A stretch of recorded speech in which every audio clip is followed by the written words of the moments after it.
Greetings, brothers and sisters. Welcome to Q&A number 11.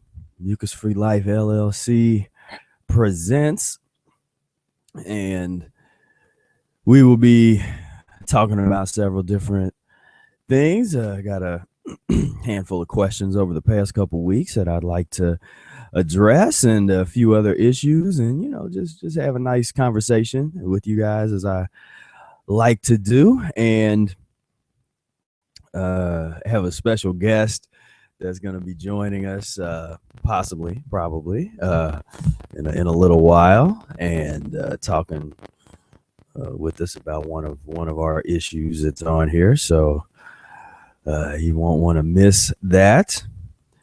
And yeah, a lot of stuff going on right now. I just recently posted up a video with an announcement for the Professor Arnold Ehret Facebook support group, and I will everybody that's in the group, I'd like you guys to take a look at that video. There's some issues that were going on, so I just like to just sort of cover all that, and basically to summarize, if there's any kind of issue in the group, or somebody that's in the group is harassing you or sending private messages that are not cool or whatever, you can feel free to let me know about it, and we can try to, if it has something to do with the group. Obviously, if it has nothing to do with the group, then that's your business. But if it's something to do with the group, then feel free to let me know about it, and we can get to the bottom of whatever the issue is. If somebody is, depending on how bad the offense is, then that person will be removed from the group. You can block them or whatever. So there's been some weird things that I've heard about, and I kind of heard about it later. Like, I heard about it too late, where I couldn't necessarily do anything to help smooth stuff out. But like I said in the video, we got to be a really rational, calm community, and not impulsive. These are things that we got to work on. It's about character, character development. A lot of people always say, why don't you talk about something about diet? Well, let's talk about character development, and let's talk about what does it mean to be a Mucusless Diet Healing System practitioner. It's just not about what you're eating, but it's about your character. It's about how you are in the world, your affect on people. There's a lot more to this than diet, and we've always said that. So when we get accused of people saying, "Oh, you talk about, all you talk about is diet," or what, I mean, our world revolves around the Mucusless Diet Healing System. But just because the word that has diet in the word, that is massive. That's an entire lifestyle. That's an entire paradigm. It's a way of thinking. It's a way of getting up in the morning, and most of it actually doesn't even have to do with food.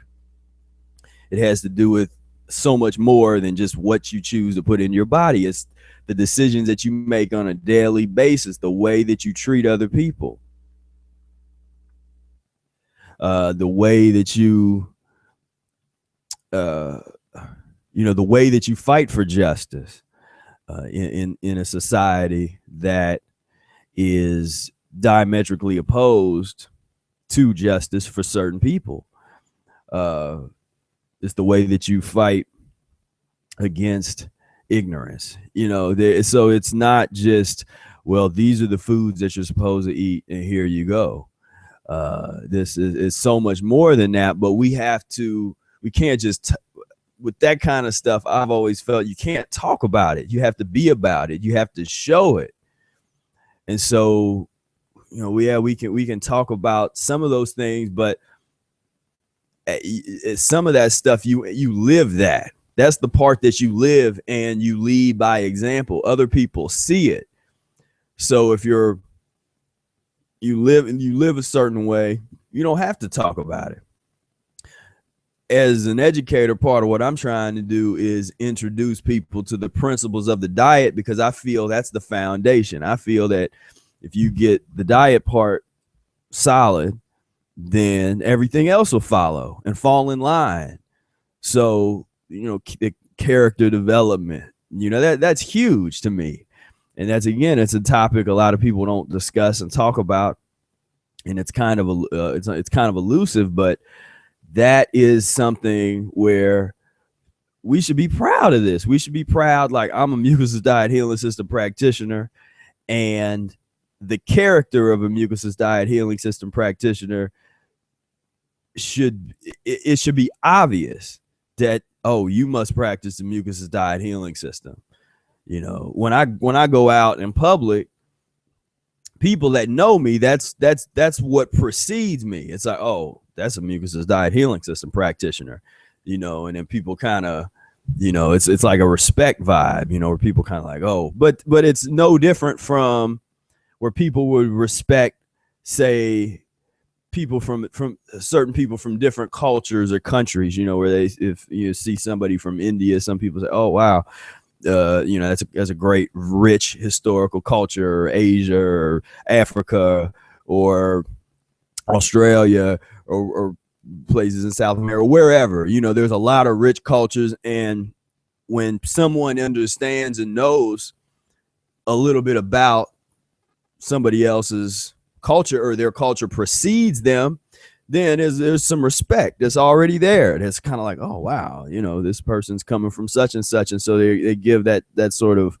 almost reverence, and that is the way it should be with the Mucusless diet. People should be able to look at you and be like, something's different about you. And we got to get it to the point where it's just known that this is what we do. We practice the Mucusless Diet Healing System. And you could look at us and tell that we just look different. We look a little different. I mean, there's distinguishing characteristics about those that practice the Mucusless diet. And we always say we can tell. Me and Brother Eric talk about that sometimes. Like, we can look at somebody, we can tell kind of how deep into the diet is going on. A lot of that, it's more than just, well, is this person skinny or is this person not, or it's like that. We don't even look at weight. That's something we'll be talking about later in the program. But I mean, we don't even really talk much about weight at all. I talk more about it because I get those questions, but me and Brother Air never talked about it when I was getting into the diet, and and I was overweight, so a lot of that came off.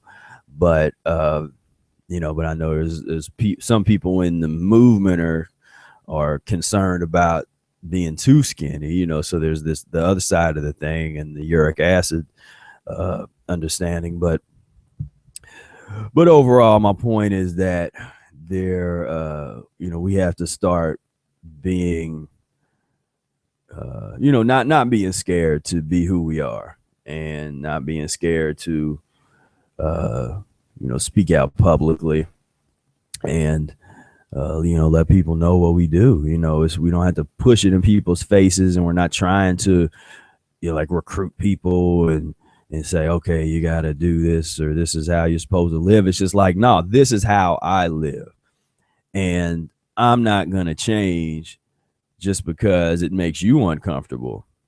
I'm not going to try to get you to do what I'm doing, but I'm also not going to change, and try to act a different way around you just because you're uncomfortable because of the way that I live and the way that I eat. People got to get over it. And what I've noticed is, as long as you stay confident like that, they do get over it, and ultimately they come to respect you.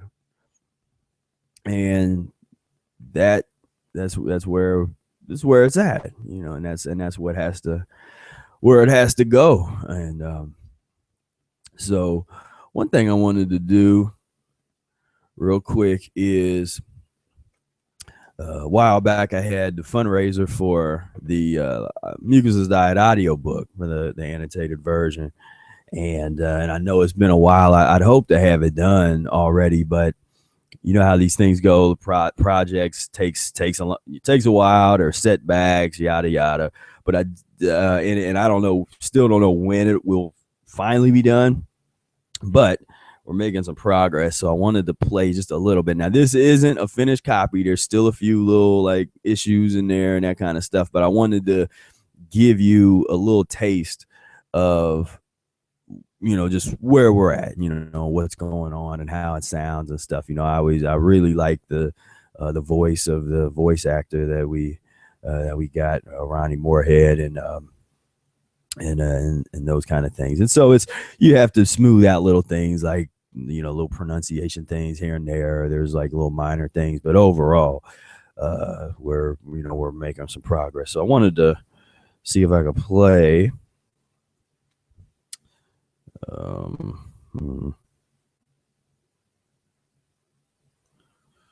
Bear with me here while I figure out all this newfangled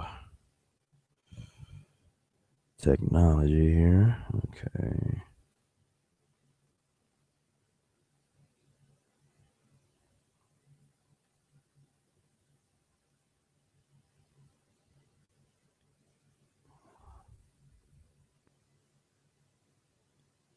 All right, this should work. Here we go. Principles. Lesson 1. Every disease, no matter what name it is known by in medical science, is constipation. It is a clogging up of the entire pipe system of the human body. Any special symptom is therefore merely an extraordinary local constipation by more accumulated mucus at this particular place. Special accumulation points are the tongue, the stomach, and particularly the entire digestive tract. This last is the real and deeper cause of bowel constipation. The average person has as much as 10 pounds of uneliminated feces in the bowels, continually poisoning the bloodstream and the entire system. Think of it. Every sick person has a more or less mucus-clogged system, such mucus being derived from undigested, uneliminated, and unnatural food substances accumulated from childhood on. Details regarding this fact may be learned by reading my Rational Fasting and Regeneration Diet. My mucus theory and Mucusless Diet Healing System stand unshaken. It has proven the most successful compensation action, so-called cure against every kind of disease. By its systematic application, thousands of declared incurable patients could be saved. The mucusless diet consists of all kinds of raw and cooked fruits, cooked or raw, mostly green leafy vegetables. The mucusless diet healing. So I cut it off there. So like I said, it's still a work in progress, but we are making progress. And again, I thank everybody that donated your hard-earned money to help us make this a reality, this project. And it's going to be important. You know, it's going to be something that can be, be very beneficial for folks, because we just live in this age, people don't want to read, and people are just, it's like, all right, well, now there's no excuse, at least in the English language. There's no excuse. You can listen to the book, you can read it. It's, no excuse now. So yeah. So let's get to some of these questions here. And maybe I'll try. There was one thing I wanted to try. I won't talk about that yet. We'll try that in a second. So we have a question here about I found your website and just got your book, which I have enjoyed. Is this diet safe for senior citizens? So senior citizens. And actually what I wanted to do was, I want to actually look up what is a senior citizen? Like, let's look up the formal definition, because I don't know what age it is, because the reason I even bring that up is I think it's a problematic term in concept, because it you know, there's a lot of there's a lot of things connected to that to say, well, it's a senior citizen, but there are people in their 70s and 80s that would maybe technically be considered senior citizens, yet they're healthier than people that are in their 30s and 40s. So they don't have that, you know, those things that go along with that concept isn't applied to them, you know, when it comes to the health. Because usually we say, well, the senior citizen thing is about, the connotation is about a certain level of deteriorating health. At least that's kind of what I get when people say, well, senior citizen. Because for me, I like the term elders, which is more, to me, that's more of a respectful term. Just say, well, you know, the elders, not elderly people, but just the elders, meaning that's the older adults. But you know, I guess that's all real kind of cultural kind of stuff. Let me read here from Wikipedia. This is old age. Old age consists of ages nearing or surpassing the life expectancy of human beings, and thus the end of the human life cycle. Terms for old people include old people, worldwide usage, seniors, American usage, senior citizens, British and American usage, older adults in the social sciences, the elderly, and elders in many cultures, including the cultures of Aboriginal people. Old people often have limited regenerative abilities and are more susceptible to disease, syndromes, and sickness than younger adults. The organic process of aging is called senescence.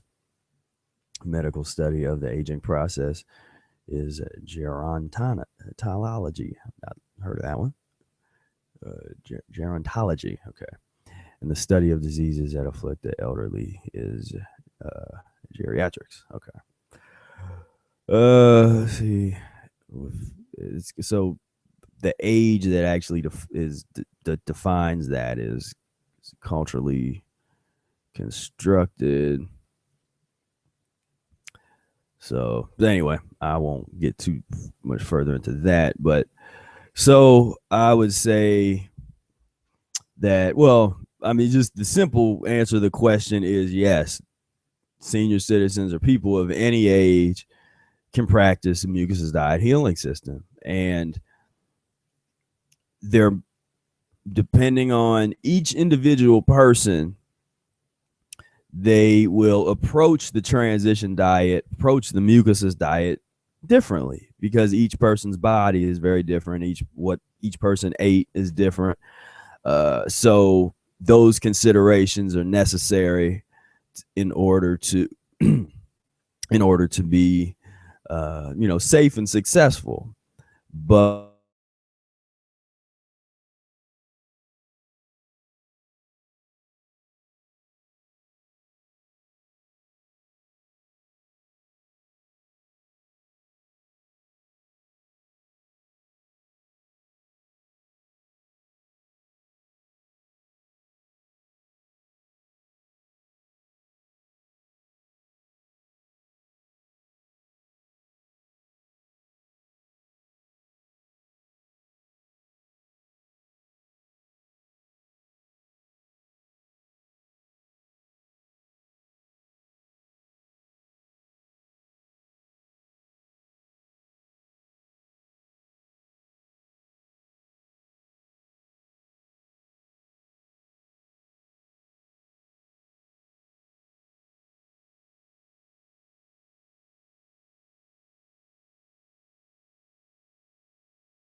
Check, check, check, 1 2. Check, check, 1 2. Okay. I don't know what was going on. I apologize for that very much. Google. There's always going to be little issues here and there. I'm trying to get the audio settings right here. But so back to senior citizens, and I just noticed a question come in, and Judy writes that, greetings, Professor Spear. I care for a 95-year-old mother who has had pneumonia twice within a year. Mucus is always an issue due to her swallowing and breathing. Should I follow the same Mucusless diet for her? I appreciate you being so available. Blessings. I mean, in that case, I don't know what she eats. I mean, and to give the best advice, obviously, I'd have to know more about her history and what she ate up to that point, and that kind of stuff. But as a general rule of thumb, getting off of the mucus forming foods, and especially the pus forming foods, is very advisable. So like the meat, if it's possible, that should be out the door. The dairy, meat and dairy, I mean, that should just be automatic. Of course, that's what they want to feed if they're in a nursing home or hospitals or something. If that's the kind of nonsense they want to feed folks, is ensure drink and these different like milkshake dairy kind of things. And but if you have the control and you're able to kind of control the situation, then definitely get away from any kind of meat, any kind of dairy. The more that she can eat mucus-free, and you have to monitor, a lot of fruit. If that seems kind of aggressive, then you can do like a little less fruit and more of the vegetables. Do the mucus-free vegetables. Do some of the like the cooked vegetables along with the salad. So that's one option. That's one direction. If you kind of do a safe Mucusless diet direction, there's also a more aggressive kind of direction. You could check out. Dr. Morris talks about his methods with older folks, where he would go into nursing homes and start putting people on juice fasts and some herbs and stuff, and then they'll pop up and leave the nursing home behind. So there could be, going down that road, there's a lot of like the healing crisis, detox symptoms, and that kind of stuff that'll pop up. But those are I would say, though, let's say the two different options. Really, they could be combined, because what I like to see is people get into a mucusless transition and at least eat mucus free. You don't have to restrict the amount or anything. Just get into eating mucus free, and then do some short-term fasts to see how it goes. Lemon juice enemas, if the adrenal glands aren't too deteriorated. The lemon juice enemas could be beneficial, or some kind of colon irrigation to just get that out of it, because that's really, I mean, that what's, if you could look in the colon of your mom, there's probably a lot of blackened mucoid plaque and lymph fluids and feces and all that kind of stuff. And when you start to clear that stuff out, a lot of the pneumonia type of symptoms, they're gone. It's just over, because you just start getting things moving a little bit. So I would say definitely for seniors, for babies, for anybody, Mucusless diet methodology, its fasting methodology and diet methodology can be very beneficial. It's best when it's overseen by, practitioner. I know I'm one of the only Mucusless diet practitioners, but as Dr. Morris, he's overseen hundreds of thousands of these kind of cases, and so But you know, there's help out here, and it can be done within this realm of Mucusless diet and fasting, to really just, you know, get cleaned up. And it is miraculous. You know, it can be miraculous to see the transformation and to see that change.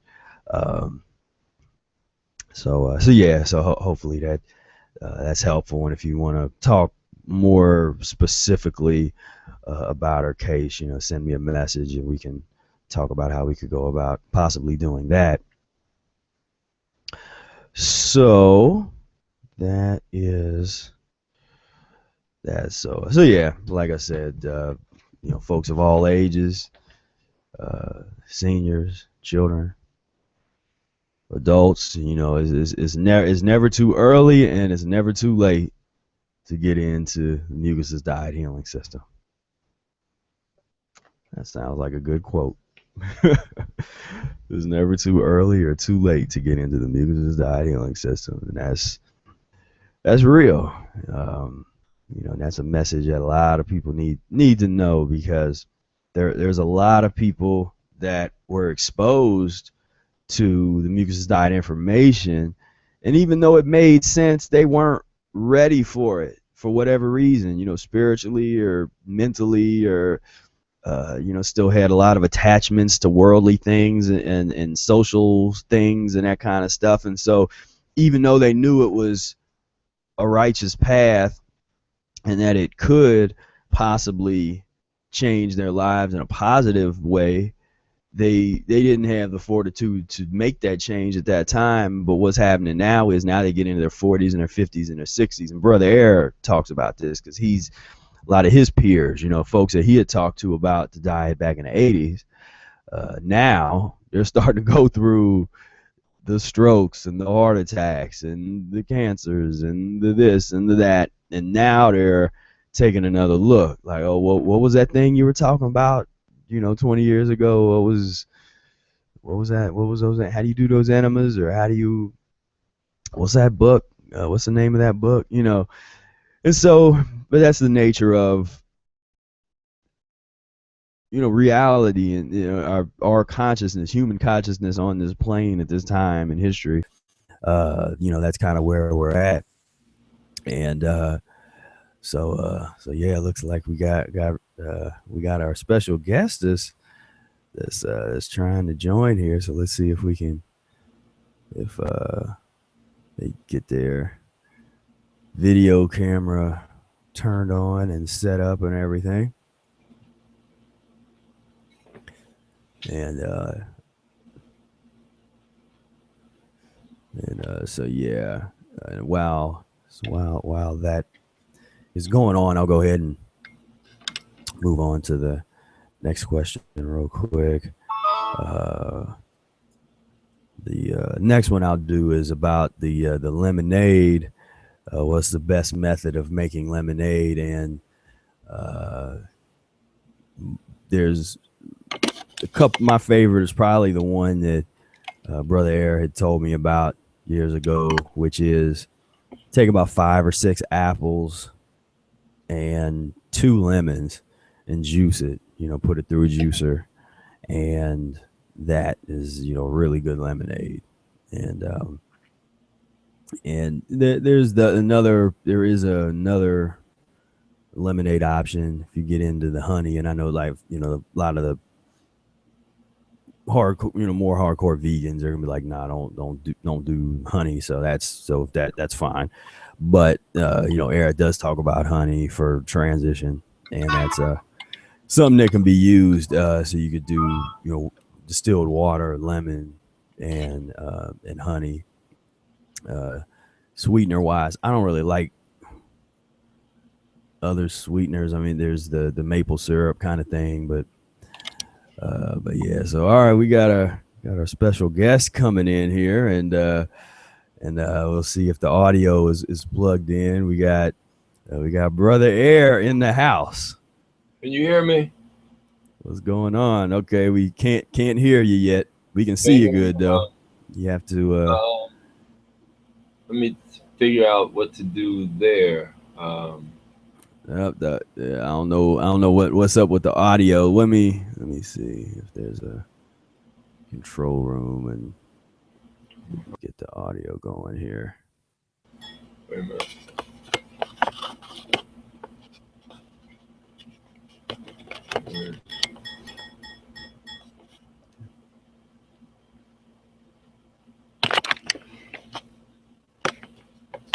Yeah, we can see you. We just can't. Okay. I can't hear you for some reason. I don't know why. So, yeah. So this is live, live, not television, live Google Plus Vision here. So we'll try to see if we can get Brother Air's audio plugged in here.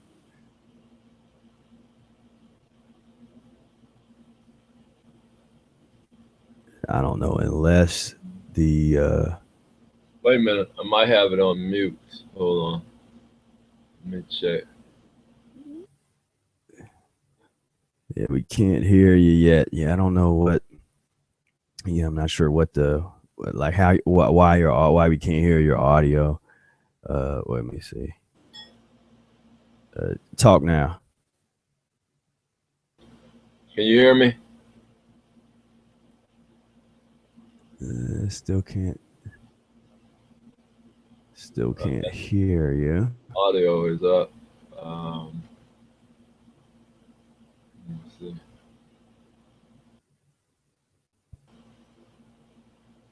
Mute microphone.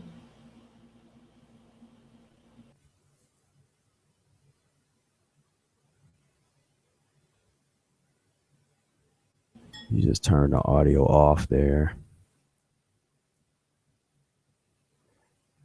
So and I don't, I don't know what to tell you, brother. I don't know why the audio is while the audio is off like that. You could try putting your headphones on maybe and seeing how that goes. But so yeah, so while you work on that, I will continue on with the Q&A here. So yeah, so that's the 2 lemonades, the take like 5, 6, 7 apples, a couple lemons. That's the favorite. You do the honey version, and those are so those are two for the price of 1, 2 of the lemonades. But yeah, I would say definitely go with the the apple lemonade. And really you can use that same method with other fruits, because I've done the same with watermelon, done watermelon lemonades, where I do juice like 1/4 of a watermelon and 2 lemons. That's pretty good. But the best is really the apple.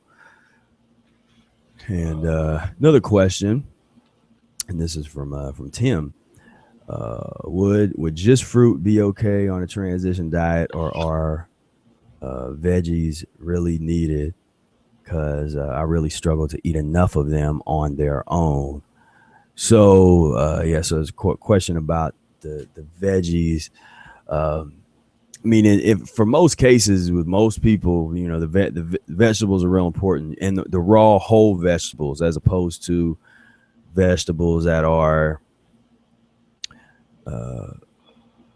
just blended up or juiced. I mean, that has its place. The juiced vegetables, I'm not a big fan of blended, of like the smoothies and stuff. I don't know if you're into that, that's cool, but just I sort of look at the smoothies very similarly to the way that Eric talked about it's not good to have soup, and the reason is because soup mixes up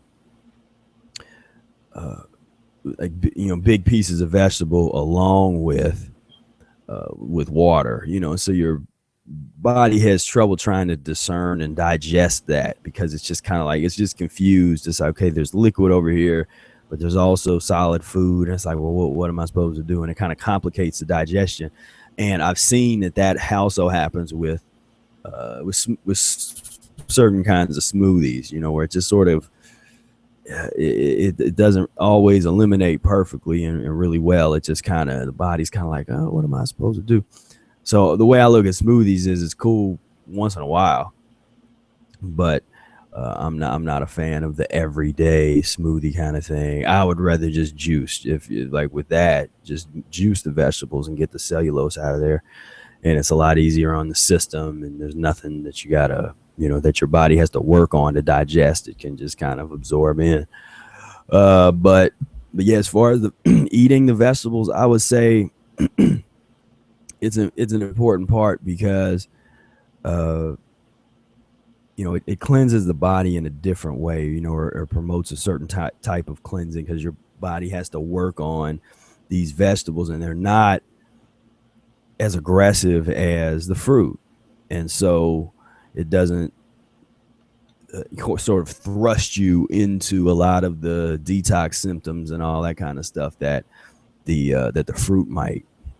And so the vegetable, the salads and all that kind of stuff is very it's just I think is an important part of it. I've not seen anybody that be able to sort of jump over the vegetables and get into just fruitarian, just nothing but fruit, especially if they're doing it on a mucus-free kind of level. Just so that's that's my thoughts on that. I would say that the vegetables are pretty important, and you don't have to eat a ton of them, but just get in a habit of, when you are into the vegetable mode, if you're going to have a salad in the evening, just just have a salad. It doesn't have to be that big, but just get it in there. And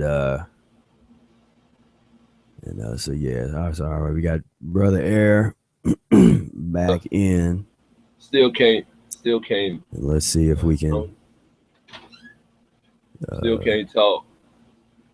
Can't hear you. The only thing I can think is that you would have to go down to the bottom right of your computer and find the little volume knob and double click on it and see if it's up, and there's like a mixer setting on there too. Right. And it's possible that you could have the microphone set weird, where it's not picking up the microphone. Something could be wrong with the microphone. We didn't get a chance to test out before today's program. We kind of talked yesterday and said just come on the show. And sometimes we get a chance to test things out, to work out technical issues, because technical issues often arise in these kind of in these online situations. And so yeah, I'm not sure. Yeah, that was up. That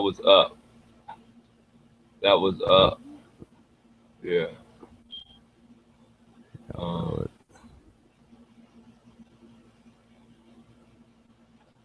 I don't know why the hell it's not. And so yeah, shit. If I had some music to play, I could play like queued up. I could play the music, and then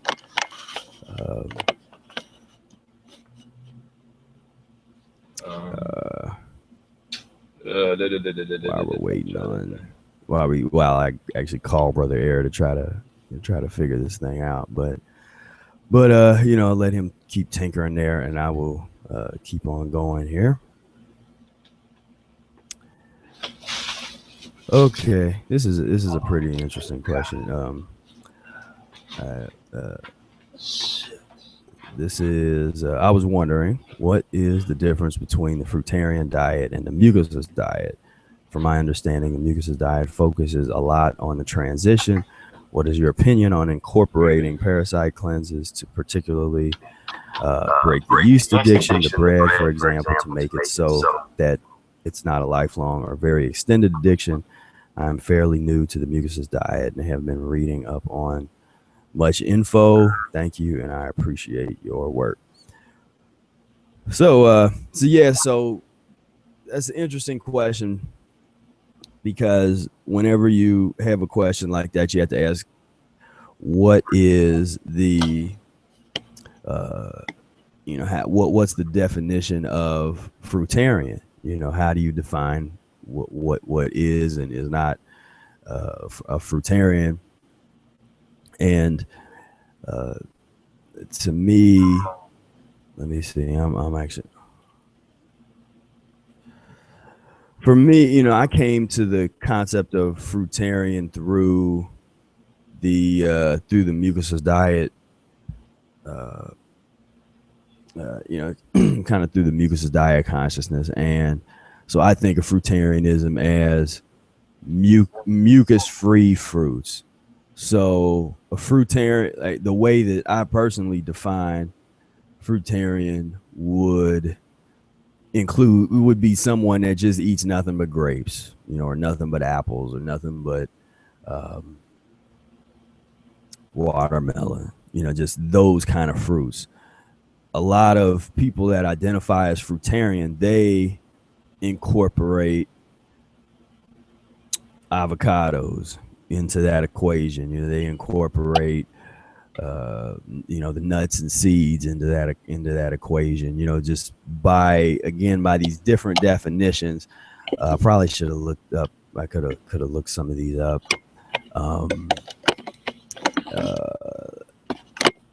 You see, so yeah, so the Wikipedia version, fruitarianism involves a practice of following a diet that includes only or primarily fruits in the botanical sense, and possibly nuts and seeds without animal products. Fruitarianism is a subset of dietary veganism. Fruitarianism may be adopted for different reasons, including ethical, religious, political, medical, environmental, cultural, aesthetic, economic, and health reasons. There are many varieties of the diet. Some people whose diet consists of 75% or more fruit consider themselves fruitarian. So that's what gets interesting. So you have people that would say, well, I eat 75% fruit, so I'm fruitarian. That's where I start to have problems with that. I have problems with that kind of definition of fruitarian. To me, again, a fruit within the context of the mucusless diet, a fruitarian is going to be someone that's mucus-free, that thrives on, you know, fat-free fruits. But that's a high, you know, it's a higher level. So with the mucusless diet, it's you can look at it as a long-term transition where you have periods of fruitarianism. Because again, most people that call themselves fruitarians or view themselves in fruitarians are not fruitarians, but they're practicing fruitarians. You know, they're practicing fruitarianism. They may go a week eating nothing but mucus-free fruits, but then they go back to the avocados, they go back to the nuts and the seeds, or they go back to the you know, some kind of you know, dried things or whatever. And so, and I've really only seen, I haven't seen that many folks that, you know, that really have done like the long periods of mucus-free fruit eating. You know, like Brother Air did a year on nothing but fruit, and you know, I've done long periods on fruit and stuff. But again, the R version of it doesn't have anything to do with like the avocados and, you know, and all that kind of stuff.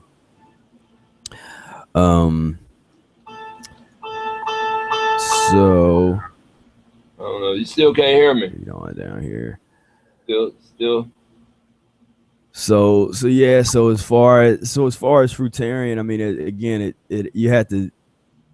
it really comes down to what is your definition of fruitarianism, because it's one of, we call like a floating signifier, you know, where it's one of those words that people make it into whatever they want it to be. People do that with veganism.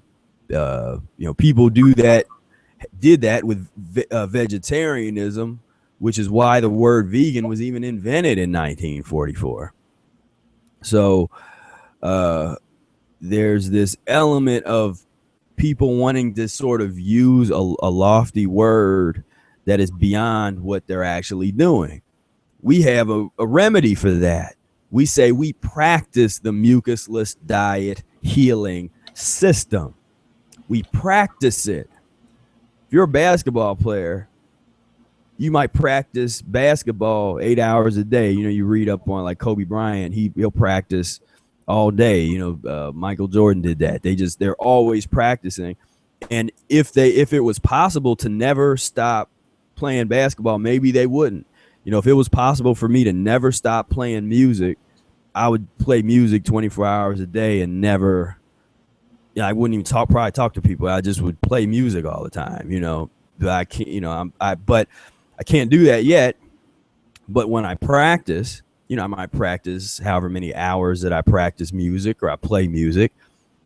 You know, I'm practicing. You know, I'm a practicing musician. With the Mucusless Diet, you have to say, well, I'm mucus free. It's like, no, you got to practice. So you might be able to be mucus free, totally 100% mucus free for a couple days at first, you know, then a week, then a month, then several months, then a year, you know, and in between, you do have some mucus lean periods where you eat the transition kind of stuff. You have mucus free periods, you have the fruit periods, you have the fasting periods. It's all part of practicing the Mucusless Diet as a healing system. That includes the fasting part, that includes the sunbathing, that includes the colon irrigation, you know, that includes all these different elements. And so to me, you know, language is very important because it creates the way in which we perceive and understand our reality. So we have to be fairly, you know, kind of intense on how we define what it is we do and how we think about what we do. And that's the realm that I try to really get across to people with the Mucusless Diet of, you know, this is, if you can, so it's like downloading a way of, kind of like a way of thinking. You know, I like that example for those of you that saw, you know, the Matrix movie where Neo was, he was doing all like those virtual reality educational sessions where he could learn all of the history of karate in a matter of seconds. You know, it's like downloading it into your consciousness. That's what you have to do with this Mucusless Diet consciousness. When you download and understand and see the world through this lens and live through this way of thinking and being, the optimal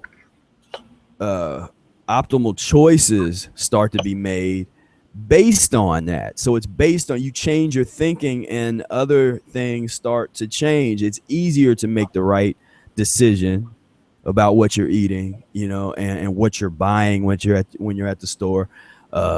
It's easy to understand when you do have a craving and you show up at a store and you wonder why you feel like a crackhead wanting some mucus, because you've done that work. You understand and you were ready for that, you know. And that's what my job is. I'm trying to equip you with that so that you know that, okay, this is, you know, get ready. You know, get ready for you know, for that kind of thing.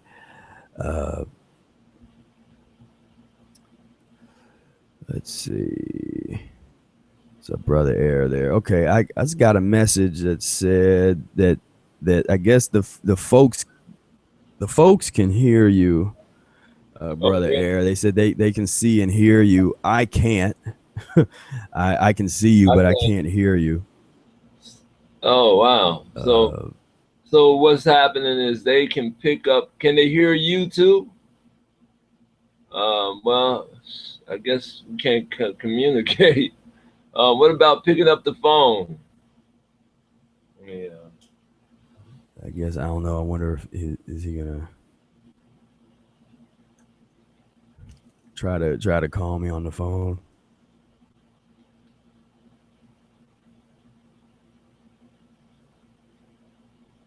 All right, so we're gonna get technical here, I guess. Hey, brother Air. What's going on, man? What's going on? I don't know what's happening with the sound on this thing, because normally we have a problem with the video and never with the sound. Right. Yeah. Well, I got a message saying that yeah, they can hear and see both of us, so that's good. But you So can't hear me, so I guess now you can hear me. But through the phone. well, that's kind of the way we do things, by any means By necessary. any means necessary, man. So now I got my little head thing going on in the phone. So yeah, but Yeah. So yeah. So wanted to have Brother Air on to talk about a particular issue. That was a question that I kind of got. There was a question I got a while back that someone was asking about, like, how does the Mucusless Diet Healing System fit into understanding uh, elements of oppression and racism and genocide and police brutality within the society, within the world. There's a lot of stuff that's going on right now in the United States, particularly in terms of racism, in terms of police brutality, in terms of oppression. And so we've talked about this before, but we wanted to go on ahead and talk about this again. So I wanted to bring Brother Air on and have him kind of give your perspective on the subject of, just what you're seeing, how you think about it, so what's going on? What's going on in the world, man? well, wow, that's a lot of questions, and you know, for one man, is well, I let's start with stimulant. Uh, when you talk about all those subjects that you were talking about, uh, we have to look at what's stimulating people physiologically. That's what we're talking about, is physiological uh, connections to all that kind of stuff, oppression, and when you're talking about the crime, we have to think about their stomachs. Um, as I mean, what was one of the subjects? I mean, what was? Well, let's do police brutality. Okay. So um, we're talking about communication. That's really the key there. Communication, uh, a relationship between police and the public, and you have psychopaths walking around with guns and tasers and sticks, and then on the other end you have pretty much the same that they're trying to corral. So the stimulant. I mean, imagine a cat, man, who's walking around with a gun, and and he's eating a chipotle, and he's drinking uh, juice that looks like or drink that looks like windshield wiper fluid, Yeah. and you give him the authority to be able to be rational, or as we say, the conscience on patrol. Right. He has that authority, and now you have some uh the public who's eating McDonald's and just drinking and smoking, and then the drugging thing, and And don't leave out the drugs on the other end too with the authorities, because they're all medicated. Mm-hmm. So it really comes down to stimulant, man. It's all about what's stimulating these people to be this high and this active.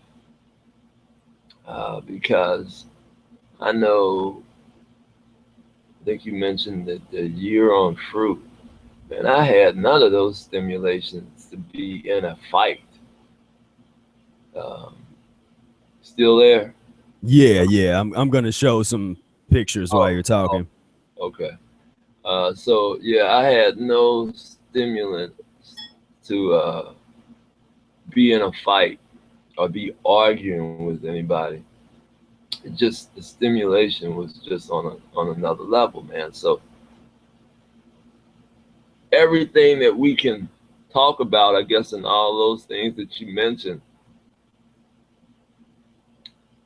is all comes back to stimulant, man. What is stimulating these people to be this aggressive, to be this this argumentative? So Mm-hmm.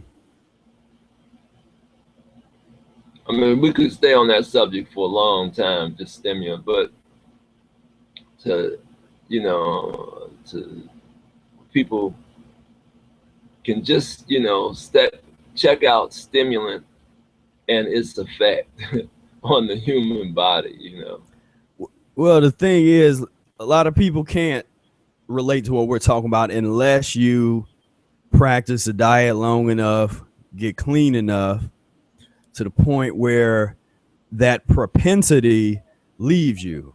What's interesting is there are some people that are kind of, there are actually some people that would have to go through a period of that kind of insanity before they got to a real level of calm. And I've noticed that with some people that sort of consider themselves really spiritual, where they think that they're very calm, and they kind of think that they're real in touch with the cosmos and stuff. They start going through the mucusless diet, and you take the pus away and the mucus away, and then they turn into like street criminal mentality, like they want to fight everybody, and I've seen that. The most peaceful person that was supposed to be some yogi, and it's like, well, let's take your pus away from you, let's take your mucus away from you, let's see how peaceful you are. And they don't remain very peaceful for very long, because their stimulant, instead of making them want to fight, they were actually past that. It was like their stimulant was making them tired, or just sort of to just kind of high and euphoric. But that, okay, that same scenario can happen and does happen to people who practice the transition. Sometimes it's not a pretty sight. That's what I'm saying. Yeah. Sometimes it's not a pretty sight, and that's why like we keep talking about the place, the place where we can practice the mucusless diet, like a building, a place where people can come and transition and have caring people and knowing people around them when they do go through this transition. We know how to handle it. Right. That's why we need the place, where. Yeah. So myself, yourself, we would know how to handle that when we would see that kind of violence and that kind of stimulant occur. We know why. Yeah. Where the police don't know why. They would come in and shoot the guy or the woman, or beat him up real bad because he is getting violent. Well, and they're doing it when the person's not violent. Well, so they're the ones that need to be restrained. They need to be forcibly given lemon enemas every day for the next 20 years. Well, that's something that that nature's gonna have to deal with, and is dealing with, Yeah, as we speak. because that can't go on, and it just can't stay nasty forever. And that's why I think the Mucusless Diet, Mucus-free-life.com, and the group is becoming what it's becoming, is because that's a signal in, you know, a signal of vitality in a mucus and pus type of environment that is coming. It's cracking the shell now. You know, it's cracking the shell, and we're there, and we're to be reckoned with. You know, because I see younger people, cats like Tobin and them. I mean, them are young guys, man, that are getting motivated and still keeping the same mantra as their peer groups with the hip hop, and you know what I mean, still into the vibe with you know, but their message is about being mucusless. So so you know, nature is taking this thing over, man, and the sick policemen are just a matter of you know, I look at them as, in nature's case, they're just surface irritation. You know, it's just like a little flea fly on your shoulder and you flick it off. That's what they are to nature. So we just wait it out. You know, will we be here? That's what we're trying to do. We you know, it's almost like musical chairs, man. You know? Yeah, and it's a real survival. I mean, this is like a survivalist's art.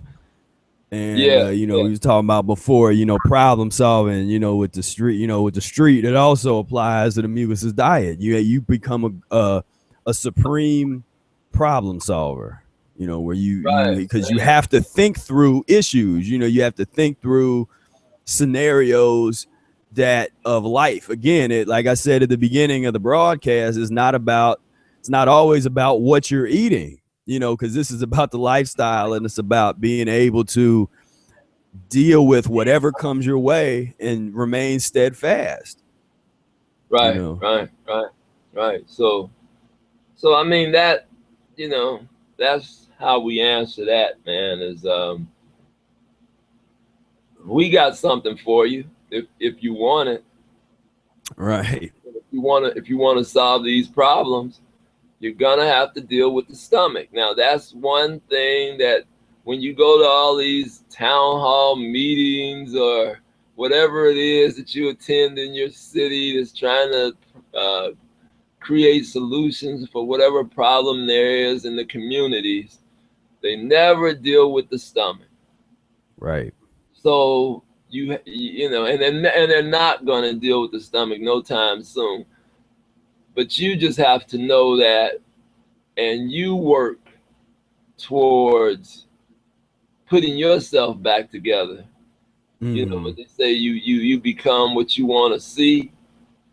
You know, in that problem solving, because you're not, you know, you're not going to get the mainstream of people. You're not going to get the mainstream of people on board like that. Right. You know, you might be able to get out of, you know, thousands of them. You might be able to get one or two. But don't waste your time yet. It's just not, you know, they're gonna come this way. You know? They're gonna come this way. You know, why put yourself out like that and try to expose yourself? You know, like, we're not masochists. Right. You know, the pain is no, I'm not willing to go through that kind of pain. And so you just wait until they come this way, man, and deal with one as they come, and try to be some encouragement to whoever wants to get it together. But this is, you know, it's hard. And I think some of us has done it to put folks on your back and carry them over the goal line or close to the goal line. I've been, I don't know if I chose that at one point, but that was the way it was at one point in my life, where I felt like it was a lot of folks on my back, you know, but that's not the best way to go through this thing, man. It's definitely a certain state of solitude that you have to choose and embrace to do this thing. So that world that we're talking about, all these problems, is not our world anymore, man. I mean, unless it affects us personally, you know, like police beat down Professor Spear. Now it's my problem. You know what I mean? Right. But what we're trying to do is deal with a certain level of humanism that doesn't occur hardly any place in the world. We're trying to deal with physiology, you know, and we're trying to deal with the stomach. We're trying to deal with not eating, and that's really a way to, you know, to put it. I mean, we're trying to not eat. That's really what it comes down to. I know I am. I know you are. We try not to eat. Right. I mean, that's really what this thing is about, man. Is trying not to eat. But it's a smart trying not to eat. It's not a dumbass, you know, trying to starve yourself. Yeah. It's like I tell people, I've never been hungry on this diet. You know, everybody's like, oh wow, like all the fasting I've done, all that. I've never felt like, oh man, I need to, like, no, like I've never been hungry. If I needed to eat something, I ate it. I was talking to a sister yesterday, and because we were at Whole Foods. I said, so what's the worst thing that you go through as far as your diet, that, you know, like you know when you eat it, you know that you just messed up, you know? She said, man, well, what I got in this bag is a bag of cookies. I said, man, I used to crush a bag of cookies and not apologize to nobody about it. Yeah. Why I was on this diet, because it really is about being comfortable. And I'm not telling people to go out and just start scarfing down all kind of stuff. What I'm saying is that I was not ever gonna be uncomfortable in practicing the mucusless diet. I could have been doing real good for a long period of time, damn near mucusless at points. And if I felt like eating that bag of cookies, them cookies was done, Jack. But I kept doing my enema. Yeah. That's something that is very consistent.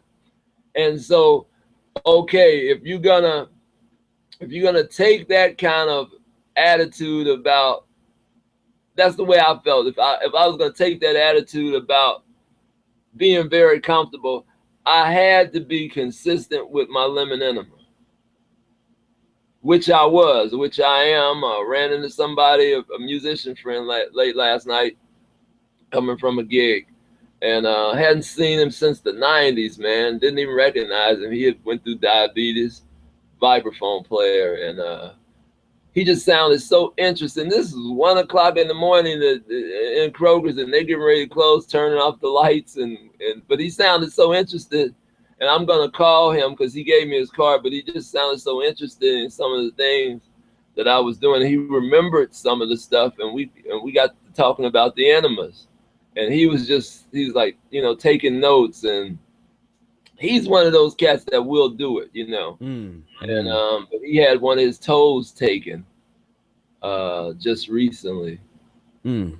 and said it turned into gangrene and sugar and whatever. But man, this cat used to, back in the 70s, we used to be really tight. And then he actually dated, I think, one of my wife's sister. Her sister had asked me, did I know anybody that was available? You know, it was yeah. So you know, I and this was back in the 90s, man, and I hadn't seen that guy since then, man, and we just ran into each other, and so, but the point I'm making with this story is that I always try to slip that in, you know, and reacquainting myself with this brother. I slipped it in, and it, you know. Right. Yeah. So over all those years, and he finally, you know, kind of is starting to listen. He's ready to listen, man, and he's just, you know, and I mean, I hate to say this in this vein because we don't vibe like that, but your appearance, man. I mean, you can't be talking about you're a vegan and mucusless diet practitioner and you fat. You know, you all not, I mean, my appearance, I look, you know, like I'm in shape, you know, and if I'm talking this, then somebody would look and say, wow, well, you know, for his age, and, you know, wow, you know, so I'm talking about body wise. I ain't talking about, you know, I'm just saying, you know, and this guy was very, well, he used to be really kind of a plump guy, you know, stocky, real stocky. Now he was just so thin, but he looked a sick thin. I'm saying I was as thin as him, but I don't have that sick look. Right. You know, I didn't even recognize the brother. He recognized me, and I, you know, he's like, you know, turned around, Willie, you know, and turned around, and I just had to focus in on it. He's like, you know, he said his name. I was like, oh man, then I could start saying him, but he didn't look, he looked like a shell of himself. So,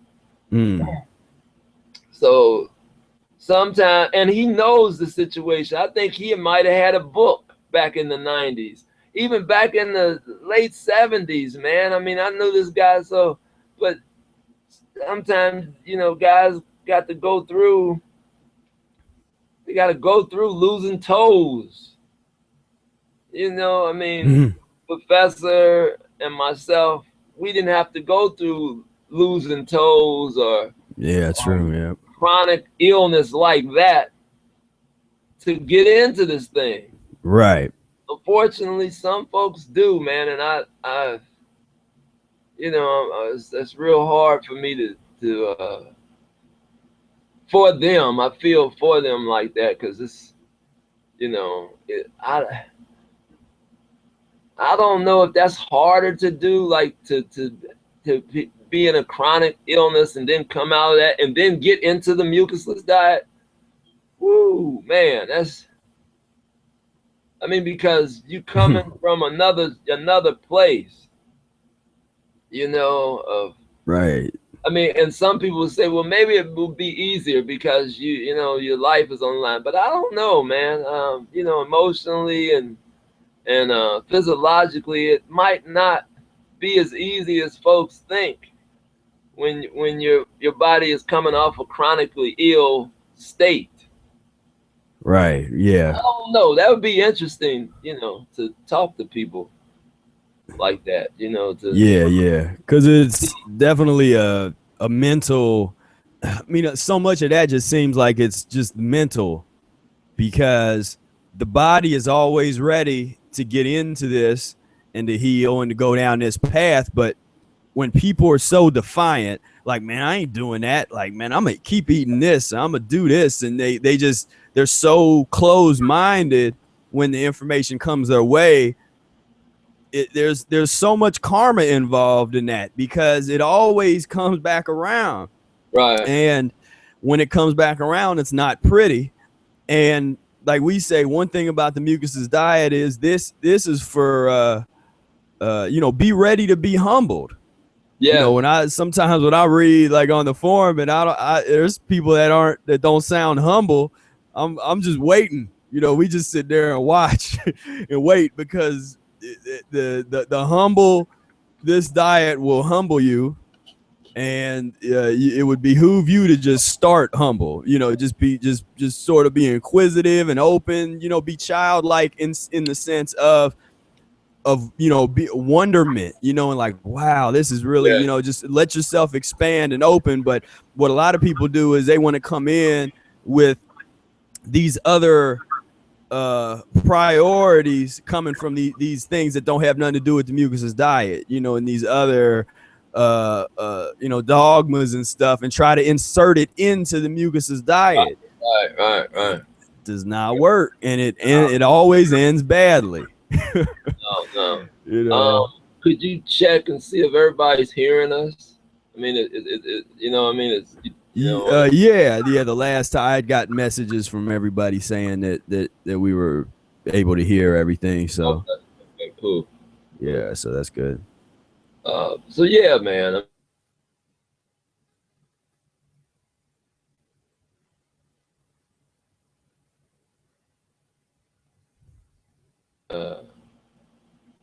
Or did that kind of include all of that?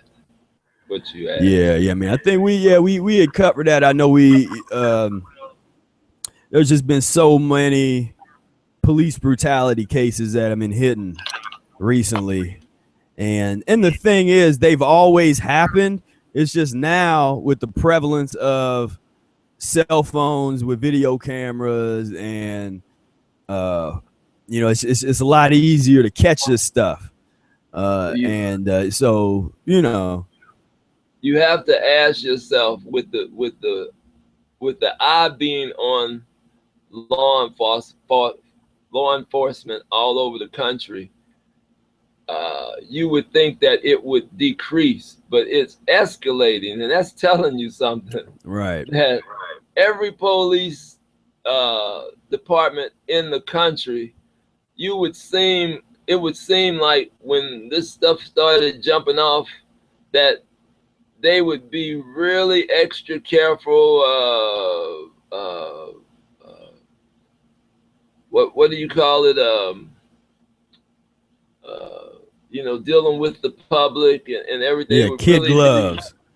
Yeah, walking on eggshells. But the problem, what's happening is escalated. I mean, it's like it's almost like the more the better. It's like, man, it's just constant. So that's telling you something, that somebody got a memo, and it's almost like win a free trip to Hawaii type of type of mentality, man. It's like, they are kicking much ass all over. You know what I mean? Yeah. And so they taking no prisoners because they don't make it to prison. They already dead on the street. Yeah, man. I mean, it's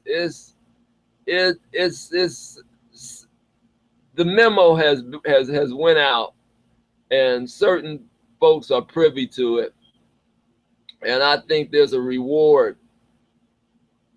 A reward, a quota. A quota. Instead of right.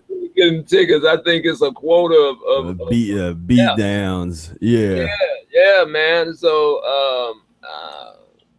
so that's just, I just say stomachs, man. And I always use this quote, man. Is they shoot horses, don't they?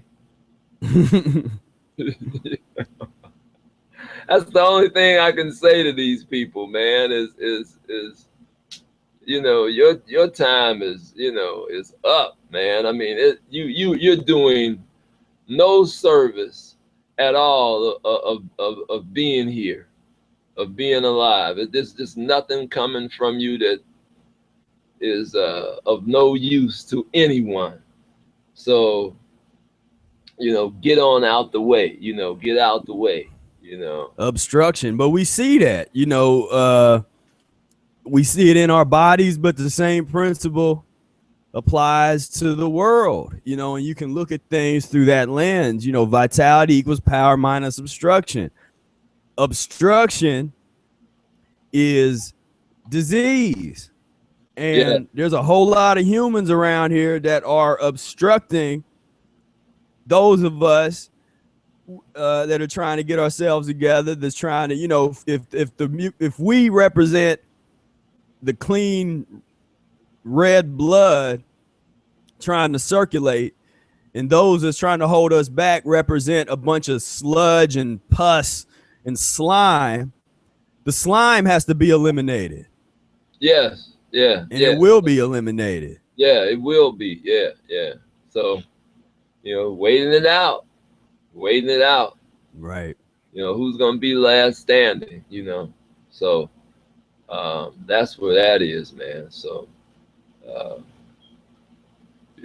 police, this just has to be a different kind of governing force in this society, man, for it to become something that is about elevating the human spirit. Right now, it's just a death culture, and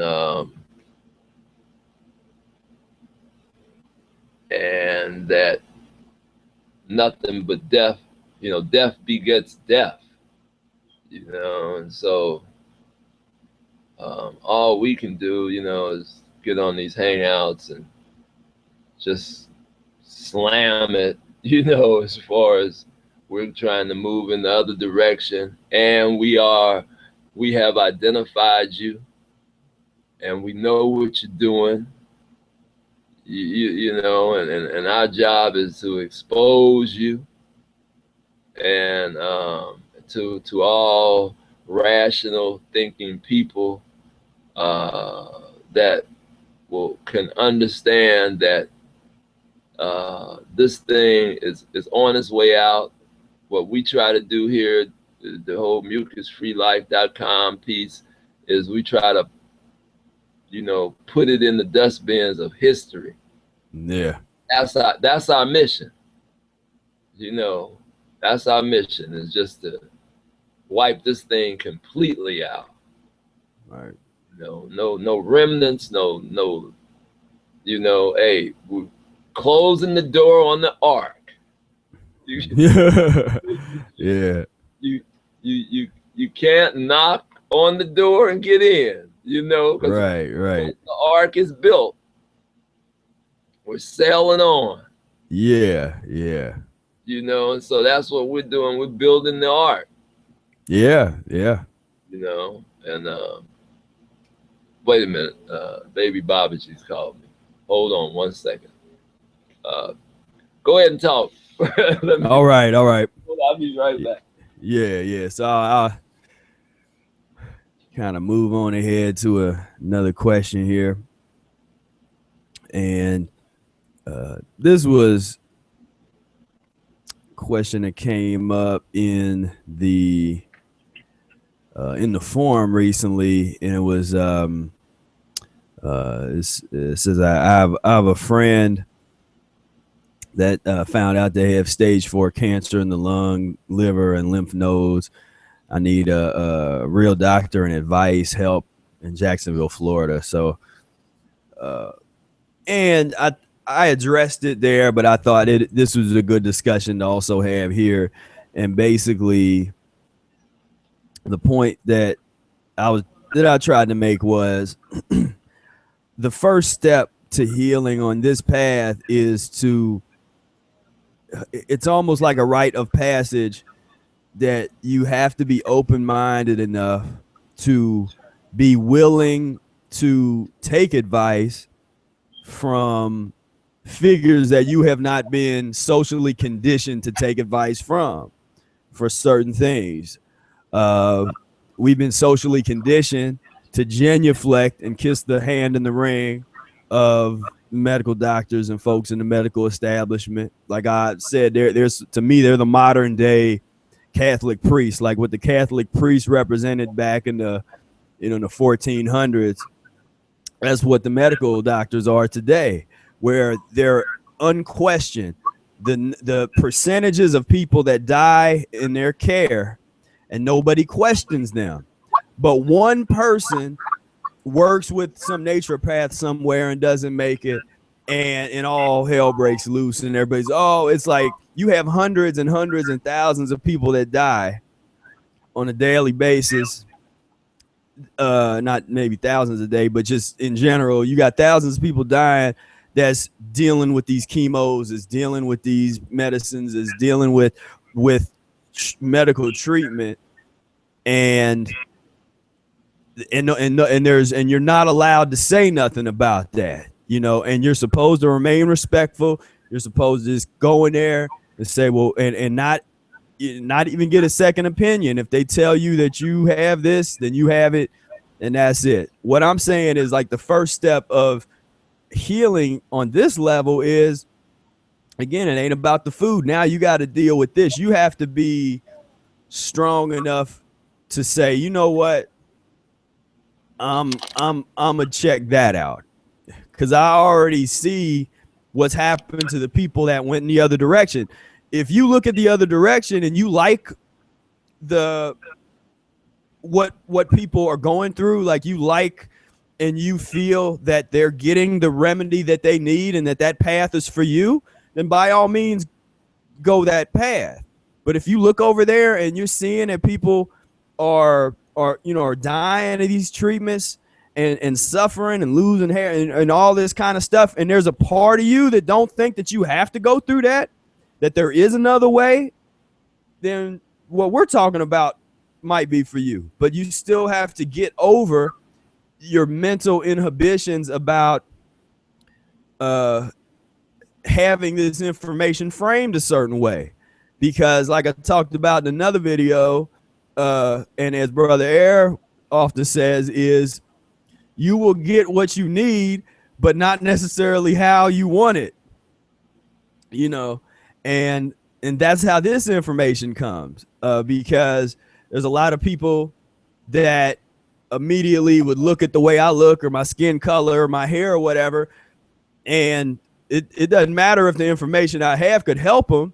They're not going to listen to me because they have a bigoted orientation, and that is going to end up being a karmic thing. But it happens on the other direction too, where there's people that could benefit from, like I use the Dr. Morris reference because people look at him, some people in the Mucusless Diet might look at him and be like, him, you know, because he, you know, because the way he looks, but he's got information that could help people, you know, some people that are even in the Mucusless Diet, you know. And so this karmic thing is always about open-mindedness and just look at the information, take what you need and leave the rest alone, you know. But we will always be challenged along, and I noticed that in this realm and where we're at in this reality, we will always be challenged in that respect of somebody's going to have information that you need, but they're not going to have the little social orientation that you want, that you think you're supposed to have, you know. And then that becomes that's the karmic challenge. Can you take information from someone that you like, you don't know, you don't even know why you don't like them, you're just looking at them like, you know. And to me that's heavy. That's like a heavy lesson of this era, you know, in this time period.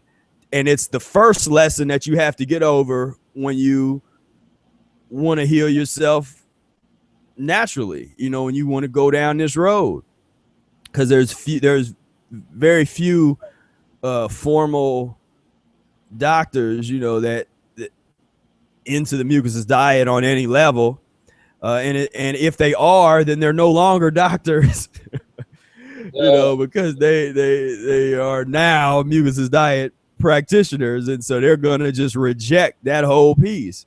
unless they're surgeons or something, you know, they're or emergency practitioner or whatever. But most people, when we talk about doctors, they're not even thinking of that. They're thinking of the rank and file medical doctor, and that's just not, you know, that's not connected to what we talk about and what we do. Hey, Professor, I want to ask who has been, since you're really plugged into the whole group and everything that goes on here, who has been the person over the last year or so that's really impressed you as far as the work, everything that you kind of aspire to see in someone else that gets into this thing? Who has that been? I mean, I guess, you know. I mean, well, there's been a couple. I mean, the you know, the first person that comes to mind is Tony, because you know, he was one of the first people that I really kind of started working with a couple years ago, right when I was really kind of starting to gear up to try to promote the diet and get out there and stuff. And he was kind of, you know, and just his energy helped, because it kind of kept me inspired, because he was getting into the diet and he was real excited about it, inspired, you know, and so we were able to just kind of share, you just share that kind of vibration, you know, and that energy of like, all right, you know, he's excited about it. I'm always excited about it. And it's hard to find people excited about the diet, as you know. So it's nice when some new energy comes in and they're really excited about it. You know, so I'd say Tony. I mean, he's really working. But then now you got folks on the that I met after I was working with Tony, that you know, that have really been getting busy. You know, Doug, Israel, Tobin, Jamie. You know, and there's a lot of others now, you know, that are really serious about, like, you know, they're not afraid to say that they practice the Mucusless Diet Healing System, you know. And that's something, you know, that's something in itself, man, to be able to, you know, have a list of people now that, you know, that will get in the trenches with you, you know. So Right. That's definitely something new, you know. There might have been people out here 30, 40 years ago, but damned if we knew them. Right. I mean, we couldn't connect. So, you know, the power of the internet, you know. Right. Using the internet for good. Yeah. Yeah. Right. Right. Yep. You know, so this is what's supposed to happen with the internet. You know, this is the way that it's supposed to link people up and doing real work, you know. So yeah, man, I was just wondering, man, because I know a lot of those guys, they hit me up. I don't, well, you know, I guess with the Facebook stuff and all that, I don't go to that as much as you do. You know, I mean, you really are, keep your pulse. You know. Yeah. Yeah. You know, you're the pulse behind all this stuff. But I kind of, you know, I'll come and listen to a message or something. It might be 2 weeks old, you know, and I know disrespect. I just got it, you know. I just got the message, you know. You know, some people are on it, you know, every day, you know, and stuff like that. But yeah, and then there's some I should mention Suzanne. She's you know, but met her through Facebook in the group, and she's real interesting because she's practiced a diet for 45 years or something, 40 years until she got into it. She was like 16, and you know, and she had recently she posted up a bunch of pictures that are not now, that you can't see anymore in the group because of reasons. There's some issues that I won't even get into at the moment, but yeah, but she's interesting. You know, she has a lot lot of knowledge and experience. You know, she be talking about back when she got into the diet, you know, doing like the enemas 5 times a day, and you know, just her whole transition vibe was real, you know, real interesting. Wow. Now, and, is there anybody that you've checked out with real new and innovative directions and stuff that you picked up on and said, wow, this is something I can use, and something that the folks in the group can use? I mean, who's innovating, who's you know, kind of, you know. Yeah, that's a good question. I'll say, you know, there people are still getting into it. You know, there's still room for innovation. You know, so we, you know, I when I think about it, you know, there's not necessarily a ton of. Well, you know why I asked that, because I don't know if you would call it innovative things that we did with the lemon enemas. I think that was one real innovating thing. Vic and myself, we kind of, you know, that was something new, you know, Yeah, to the practice that made the practice better, we think. And yeah, so that's what I was asking. Is there anybody, you know, coming with new innovative type of ways of practicing this thing that, you know, because it's always gonna be that. It's always gonna be somebody. yeah. I know stuff that I'm doing that's different. You know, that like you know, is one thing that I found real useful is like the neti pot.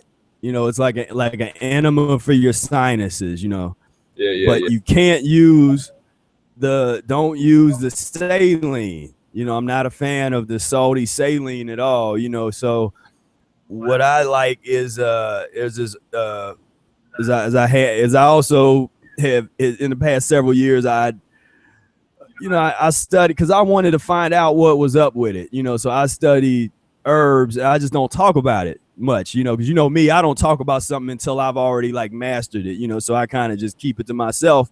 But I've been studying herbs, you know. I studied, you know, we kind of have like an understanding of, you know. So I started with where we were at in terms of,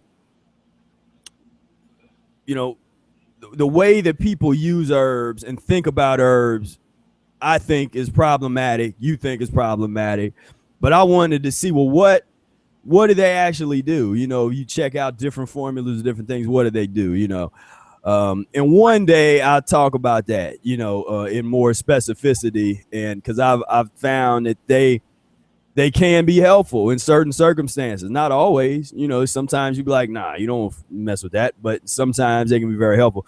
But what I liked with the neti pot was like a herbal tea, kind of like this Dr. Morris's Heal All tea, and you make that, put that in the neti pot, and you do your little nose drain, and that really starts to move. Like if you got any kind of congestion in the head area, you have, you know, headaches, if you have more chronic neurological issues that have to do with what's going on up in the head, you know, neti pot is on top of it. The eye wash kind of vibe, you know, that was another thing. Anything that gets that really strikes that lymphatic system and gets things to drain.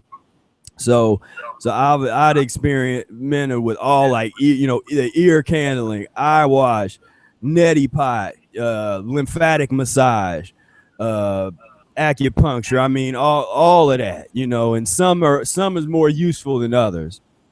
But those are things that I've been kind of experimenting with, and I think out of all those, the neti pot has the potential to be something that's very useful. Not like a everyday type of vibe, like a lemon juice enema thing, but like definitely, you know, in the beginning stages, or if you got headaches that you're working with, or, you know, you do that along with fasting, you know, that can really really do some serious positivity, you know, into your system. Well, I'm looking for the for you to come out with that information with the specificity. With what? Yeah, is that a new better word? Specificity, yeah. Specificity. Yeah. All right. I'm waiting for that. I'm waiting for that information.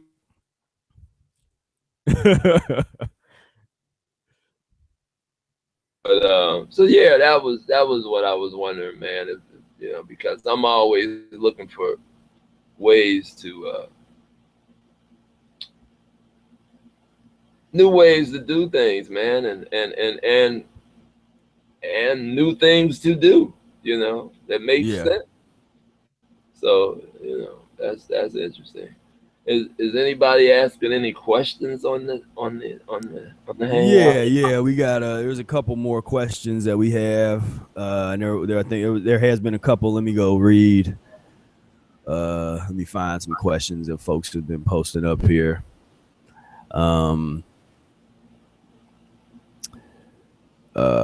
So here, this question from Ray. Thank you so much, Spira. Brother Aaron, the Mucusless Diet community helped you in your initial transition, and in the same way you are helping me. I wouldn't have made it this far without you. I've listened to these Q&As multiple times at work in my MP3 player, and it has been an integral part of my practice. Love to you and your Mucusless Diet friends. Your brother from another mother, Ray. Oh, well, thank you very much. It was a positive comment, not necessarily a question, you know. Okay. And you know, always appreciate that. hey, Ray, let's say stay on your post, Ray. Yeah, definitely. And okay, so let's check out another one here. So this is Sandor. Hello, Professor Spira. I am curious, what tropical country would you move to the most, and why? Also, what are your staples at the moment? Like, what are you eating? What kind of apple is your favorite? Do you mix apples with leafy greens sometimes? I really appreciate what you do and wish you all the best. Greetings from Hungary, Sandor. Yeah, so it's that's a great question. What tropical country? Hungary. That would be my place. I don't think Hungary's tropical, but I don't know, man. That's you know. I mean, we're kind of open. I mean, you know, we there's some places on the radar. It's gonna happen, and we're just kind of letting the universe kind of lead us to wherever it's gonna be. But believe me, if Spirit's gonna be there, I'll be there. If I'm gonna be there, Spirit's gonna be there. That's how that's gonna happen. Yeah. So we know wherever one gets a push to, that we're gonna follow whoever finds the spot, you know. Yeah. So it's kind of open, man. But definitely tropical is pretty much the criteria. Yeah. That's pretty much it, you know. And so there I don't know how much access, because I think about this, man, being musicians, being especially jazz cats, to be that far away from jazz, the music, and right, yeah. That's the only thing that I'm real leery about that. But if the universe has a different plan for me, then right, you know, I'm swinging that way. Yeah. You dig? So but yeah, there's no area, just it's kind of whatever, you know. It's like move out of the way and let the universe do its thing. So yeah, you know, because we don't know. We've had some Belize hookups, we had some Hawaii hookups, you know, I mean, there's doors that are open, and you know, but things are still building. Yeah, yeah. It's always about timing. Timing, and I think, you know, we trying to do another Breatharian CD, you know, Yeah, yeah. Breatharian ensemble CD. I think I think that's looming, that we want to, before we go off to the mountains, we want to leave them with one more. Yeah, You yeah, know, yeah. you know, the ultimate work that will last for the next 100 years. You know, like Right, right. this, you know. So, but yeah, tropical is the key. Yeah, yeah. Yep. You know, tropical is definitely the key right there. And what else did she ask you? She was And talking to you. well, Sando, I think this is a guy. Oh, it's a guy. Yeah, Oh, yeah. okay. Well, he Yep. was talking to you. I don't know if I should be answering this stuff. Well, nah, this is cool. Okay. Let's see. Well, what's your staple at the moment? Um, my staple has been mangoes. Like I've been eating. I think I went through like $50 worth of mangoes the past week. They've been Mine's off have the been chain. mine's have been cherries. Mm. Yeah, yeah. I mean, I just been going nuts for cherries, man. And that's a real good sign, is when you start craving cherries. Yeah. That poison, even that poison becomes a crave for cherries now, instead of Yeah. like used to the bag of cookies or the peanut butter, you know. Right. Now it's cherries, you know. And so yeah, I mean, that's, but that changes, you know. Mm-hmm. Mm-hmm. That changes. So, you know, Yeah. you- Yeah. Yeah. It and does. and I've been eating a lot of Brussels sprouts when I do eat vegetables, you know. Mm-hmm. A lot of Brussels sprouts, man. And so that's, you know, it's kind of it, man. You know. Yeah. Yeah.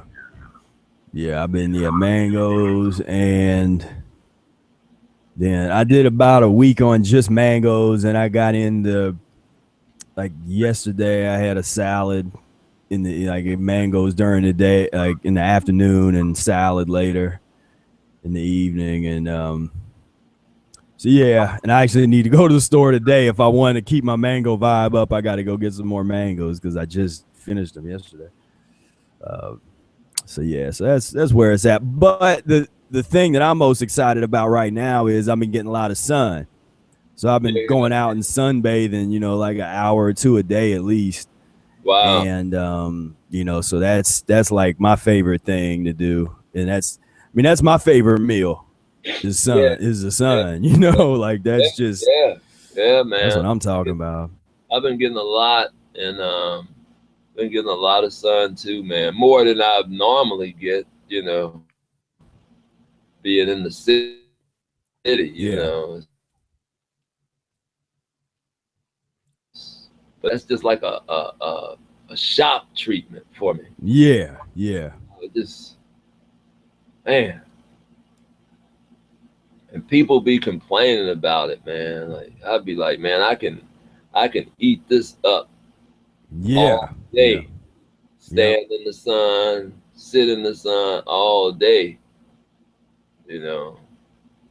But my kryptonite is cold weather. So Yep. Yep. if it get down to 50, man, I'm putting on coats and Mm-hmm. turning this fake air on in the house, you know, this fake heat, Yeah. you know. So yeah, man. So And yeah, see, the other question was, what kind of apple is your favorite? And that actually changes year to year because the apple crops evolve and change, you know, and stuff that used to taste good starts tasting terrible. Fuji's have been good this year. The pink what about lady is kind of happening now. what about the Sun Chris? Honey Crisp, you mean? Honey Crisp. Honey Crisp, but that was also, yeah, honey. It was first honey, like Honey Crisp was good. They are so expensive though. Well, they're out now. You have to go with well, they're expensive for you, and not expensive for me. We won't talk about that. But it was Honey Crisp for a while. Then you couldn't find Honey Crisp anymore. Then it was then Fuji's sort of tasted decent, and now Fuji's and kind of Pink Ladies are around. A couple of years ago, the Gala, did almost nothing but Galas. Several years ago, when I started the diet, like the Red Delicious and the Red and Green Delicious was like exclusive almost. And then they started just tasting like water after several years. So then I got into other ones. Was the pears. I've kind of switched from apples to pears the last year. So I've been eating a lot of red pears. And they've been pretty good. And I just like the laxative effect they have. They have a real good laxative effect on me. So yeah, I've been sticking with pears instead of apples. So yeah. So that's the word on apples there. You mix apples with leafy greens sometimes. I don't. I'm really fairly strict about my fruit eating, because I've always had the idea that I want my fruit eating to be as perfect as possible from the ground up. If I'm gonna mess up or I'm gonna like mix things and experiment, I do it in the vegetable realm. Yeah, but stay sweet, then stay sweet. I don't want no like kale with my sweetness. Right. I just never been into that kind of thing. Yeah. So I'm pretty good about the mono fruit meals. I don't really mix fruit. I deal with one type of fruit at a time. I don't have a problem overeating fruit. I eat just enough. I don't never have any kind of like, oh man, I ate too much fruit. Yeah, that doesn't happen. It used to, in the beginning, but that was something that was important to me to develop and not have that problem. So, so I focused on it, worked on it, and it's it's refined to a certain extent at this point. But are there any? Can always get better. Are there any? Are there any musicians asking any musician questions? No. I guess this is the diet program, huh? So yeah. I'm gonna interject some. Okay. We're trying to work on. We're actually gonna do something this weekend. So if you're in the area of Cincinnati, man, you get a chance to hear Brother Air and Professor Spira do a piece Saturday at the big music festival. Yeah, well, and I didn't even announce. Yeah, there's a couple things going on tomorrow, Saturday, the 25th. I'm giving a talk at a health fair, and I'll put the information. I'll post it up on the Facebook fan page. But I'm giving a talk from 6:30 to 7:30, and then after that, I'm gonna go meet up with Brother Air outside of was that Paul Brown Stadium? Is it still called Paul Brown Stadium? Yeah. And we're gonna go over there, and then we're gonna play on the street as people leaving the jazz festival. I can't call it that. I mean the Macy's. So I'm sorry. The music festival. Or in some cases, I don't know, the personality festival. Because the music, I don't know how much music. But how much music? Yeah, I think right. That night. I think that night, Maze featuring Frankie Beverly and Jill Maze. It should just be called the Maze Festival. because boy, he's that's like always the headliner.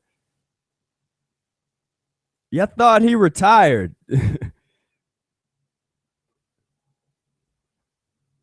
I YouTubed him, and man, it's not a pretty sight to see him on the stage anymore. I mean, his voice is not there. It's just, it's just. I guess he got bills. Yeah, right. He's got a couple people to put through college or something. Because he's back at it, Cincinnati. But so we're gonna play, set up outside and play some music, and so that'll be cool. That would be real cool if just just so happened that somebody in the group happens to be into the music there, coming to the festival, would notice us. Yeah. We'll give you something free. You bring a book or something, man. And, right, yeah. They come up and say, Brother Aaron, Professor Sparrow, we got a book for you, man. Yeah. Professor, we're gonna not have to give that book away because that's not gonna happen, man. Yeah. Right. Yeah. Like that's a way to get me and Brother Air's signature. Get our autograph. But you got to be in Cincinnati. If you just so happen to be at that festival and you are part of the group or are listening to this, which is slim and none, but that would make our day. Yeah. Be there at that festival and somebody, notices us like that, that would, and that happened. It just happened. I was telling you about the guy up at the levee. Mm-hmm. Yeah. I was surprised, man. It was. Yeah, that was kind of interesting. Yeah. So yeah, but yeah, man. Is there any more questions or? Yeah, there's a couple more questions here. Let me see. Hey, by the way, what was this Q&A about today, man? What were we supposed to be on? Well, we pretty much, we covered it, and I kind of kept talking about it while we were having the technical issues. Oh, okay. So, so overall, we dealt with senior citizens practicing the diet. Is it safe for senior citizens to practice a diet? We talked about role of vegetables and the lemonade, the favorite lemonade recipe. What's your age for a senior citizen? Well, that's what we talked about. We kind of got into the problematic nature of the term itself and the whole concept of old age, because all that changes with the Mucusless diet. Because now what was old age is now like being a teenager, so it all shifts. Right. So we have to redefine all those things. But for people that are older and more frail and needing to practice the Mucusless diet, then that's what was being talked about. So we talked about that a little bit. And but so now I'm just kind of going off of questions that have been posted up, and I might not get all of them, but let's see. One, have you ever had any experience with removing sulfur from the body? Yeah, I had this period where I was removing some stuff, this sulfur stuff coming out of me that actually like permanently changed the color of the toilet, like the inside of the toilet. It stained it. Yeah. It had stained it like orange, and it's like had a period like that. I can't say that it was just sulfur, but yeah, Yeah, it was toxic. Yeah. So yeah, I mean, uh, but there's been things that have eliminated that you kind of have been able to identify, Mm-hmm. and you've seen it for long periods of time, and then all of a sudden you stop seeing it. You know, it's like it eliminates. You Yeah. know, that's the whole thing. Is this diet is about elimination, and if you stay on point with it, it will eliminate Yeah. Yeah. Yeah. So I anything. mean, so we don't really have like a special, you know, because I was doing lemon juice enemas. Um, I was doing some of Dr. Morris's herbs, you know, a couple different times, you know, but just overall, just a diet, you know, just going, you know, all this stuff is gonna eliminate when it is ready to eliminate, you know, but you Right. have to sort of stay on your post in terms of just continuing to apply the methodology and the process, and eventually, you know, you'll just, these things will just happen, you know, you'll just be like, oh wow, you know, but you go through the period, you know, go through your green drink periods, go through your fruit juice fasting periods, your fruit eating periods, your transition diet, you know, you just sort of go through all those periods, and out of the blue one day you might be fasting and doing enema, and you'll see all some weird stuff come out. You'll be like, what is that? And that's it, you know. And another thing is there's some I don't know if that was the Q&A or was that the Unleash where I was talking about the headaches.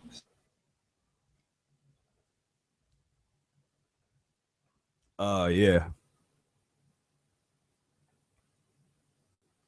You're talking about elimination and how long it takes sometimes to eliminate that kind of stuff. And you know, I talk about that. I talk about um, uh, the Right. a lot of folks who went to the hospital. Right. A lot of folks who went to the hospital. Can you still hear me? Because you froze up on my end, but I can't. Yeah, I can. Well, I'm hearing you on the phone. I don't know if we're hearing you in the right. on the audio. It's almost like I can hear you back. I mean, I can hear perfectly you now. But your video is just froze. I mean, you kind of there. Yeah, yeah, and your video is gone. Try turning on and turning off your video camera there. Oh, because I can see myself on mine. Let me see. Yeah, well, I can't see you, but that doesn't mean that the folks can't. You know, I don't know what's going on in that regard, but you know, we'll just kind of keep going here. We're gonna be wrapping up here soon in a moment anyway. Yeah. Uh, So you can't see me at all? Not on my screen. Okay. Did you I can see myself on my screen, but I can't see you at all either. I didn't do anything.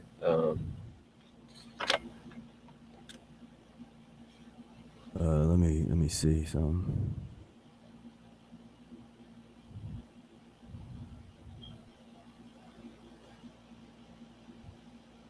I don't know. I think people can probably still hear and see, because I would be getting messages if something happens. So let's just keep going like everything's cool. All right. Well. Um, Okay. Well.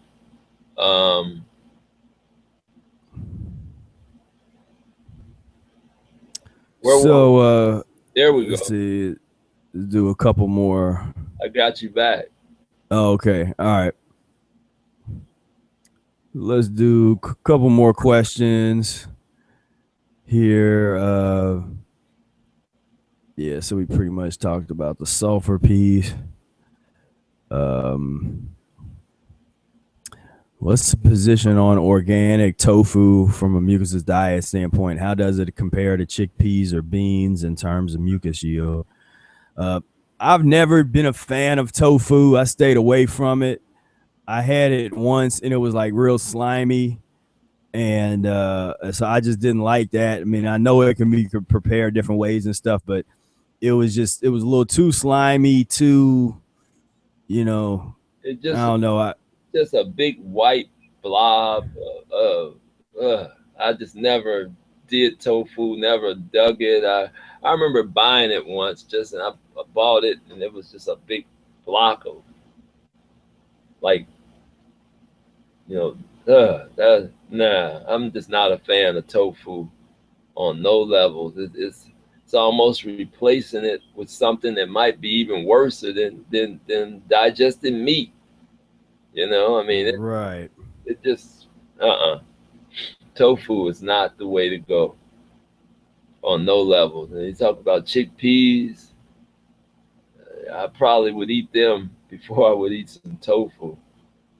Yeah, beans. I mean, I definitely, beans were a big part of my transition, and as far as the mucus stuff, like, beans were like a go-to mucus lean meal. Well, I think that's what every vegetarian through the years have always used once getting off of meat. I think that just because even if you don't read any books or anything, you just say, I'm just gonna stop eating meat. I think you just gravitate towards beans. That just seems to be the thing. Beans, rice, potatoes, that kind of stuff. So yeah, that has always been everybody's, I think, transition at some point. right. Everybody's used those, and so it's just a matter of how you're going to use them to gain the greater the greater type of cleanse, man. If there is a way to use the beans and cleanse at the same time, I mean, in terms of transition. Right. So, I mean, you just gotta. And that's the transition methodology. And that's what's different with us, why we always kind of come back. Like, that's a good example of, I'd rather see somebody eat some cooked beans than, like, 3 or 4 avocados. Yeah. And that's like heresy to the raw foodists that are kind of real hardcore on that. But that's what's different between a raw foodism mentality and a mucusless diet mentality. We're going for elimination. I'd rather have, because what I found with beans are they're not as slimy, and they usually eliminate fairly well, especially if you're doing the enemas. Right. Where the avocados are very slimy, and they don't eliminate well, even if you're doing the enemas. Yeah, the avocado thing, man, I don't know. It seemed like it almost seems like the mucusless diet thing has made the people who eat avocados eat even more avocados to, like, prove something to us or something. It's almost like I get this feeling of like avocado type of like putting avocados in our faces. It's like, right. Yeah, they're like, it's like, people are just there, like we're like defiant. I eat avocados anyway. Yeah, it's now, like, like those I don't care what you eat. Just just don't expect me to say that you're mucusless, you know, or to acknowledge that as a mucusless item. I mean, man, the whole mucusless piece, man, it's like they go out and like buy cases of avocados knowing that we're here just to like fight us or something, man. I get that feeling, man. That's like some paranoia type of thing. It's like we have created the sales of avocados have went up like maybe 50%, man, because of the whole mucusless movement, you know. Yeah, just right, because we've just And hey, brother Eric, try to see if you can turn on and off your camera, because your camera did stop working. Oh, did it? Okay. Yeah. Shit. It looked like it's working on my end. Oh, okay. I don't know why it's not. Or at least when I checked it out, it was there was an issue. Can you see it now? Let me see.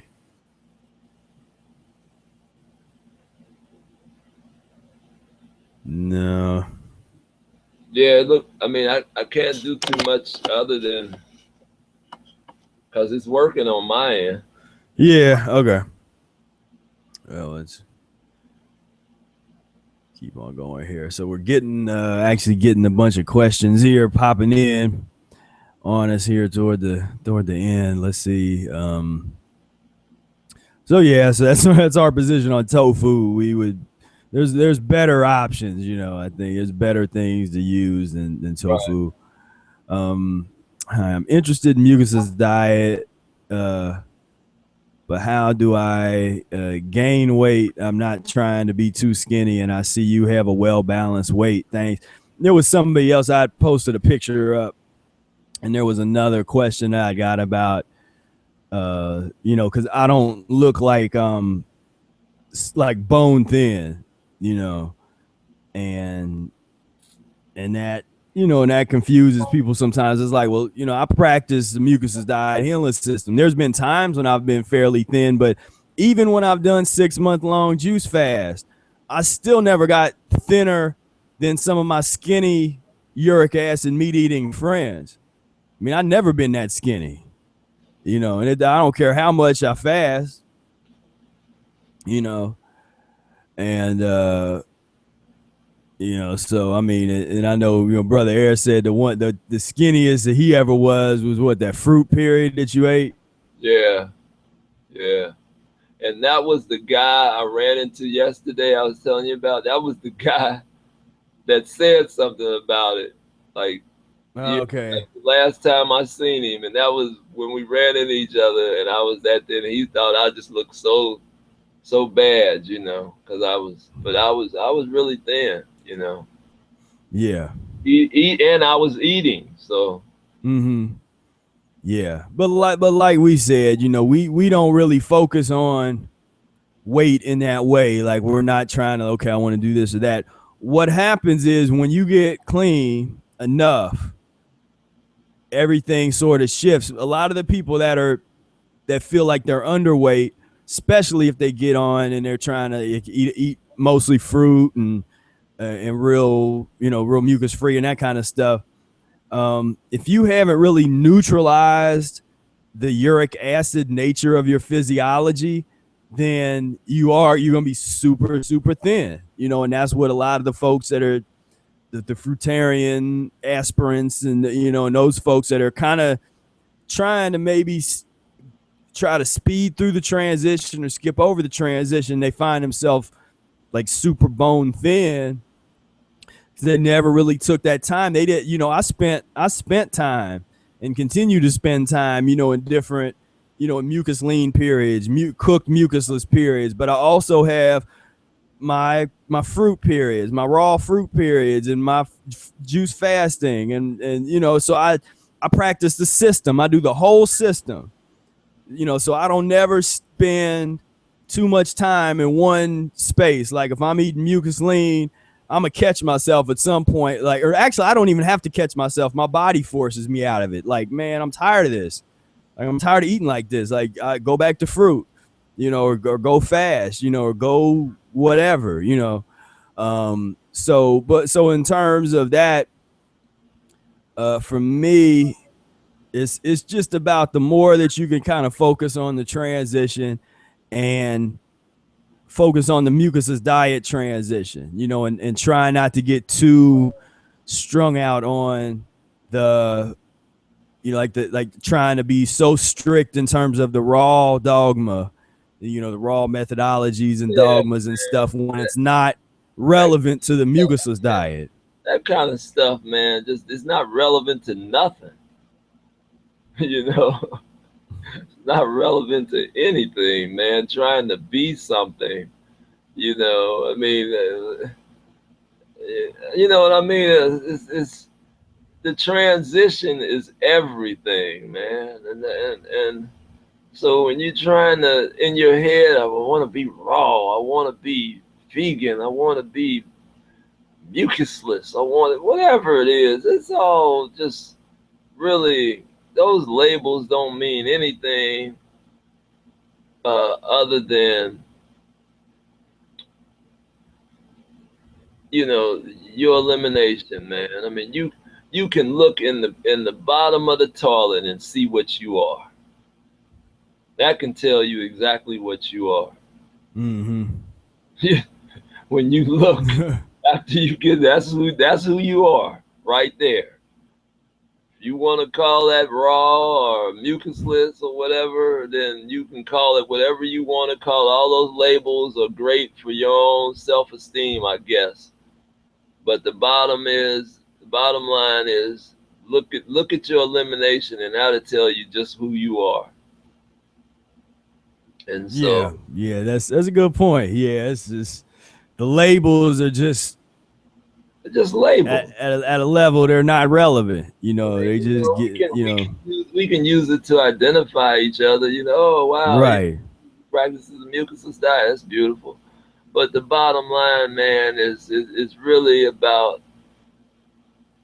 your elimination, and that'll tell you where you're at, who you are, why you are, and right. And so it's just the work, man. Just stay focused on the work and noticing that you feeling better.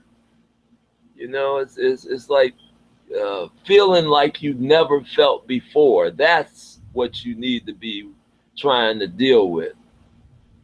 It's feeling like you never felt before, in a better way, and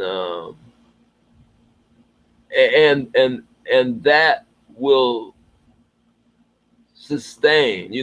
That feeling will sustain you once you get it together and start really, and you really start cleaning yourself up. Then you start feeling better, man, and it's a noticeable feeling better. It's not, it's not some, take an aspirin and feel better type of thing. It's like your whole outlook on life, just your whole being is more in tune with the environment. You're talking about the oneness. That's what you really are trying to achieve, is that oneness, that there's no separateness between you and the universe and the moon and the sun. That's who you are. When you look at the sun, when you look at the moon, that's who you are. And to feel that, some work has to be done to actually feel that. I'm sitting here talking about it, but for me to feel that, that's what I really have to do the work. But it can be achieved, and really the goal, man, every day is to not eat. That's the goal for me. It's to not eat. That's not achieved every day, but in my head, I start out with that. Like, some days I do better than others, and so and believe me, the more I don't eat, the better I feel. my troubles start when I start eating. That's when, so, and don't let me miss an enema. Yeah. I don't know how Yeah. many enemas I've missed over the years. I know I missed the one with a day that Professor didn't miss his in the Starbucks. I missed that day. Yeah. But Professor didn't miss his, so Yeah.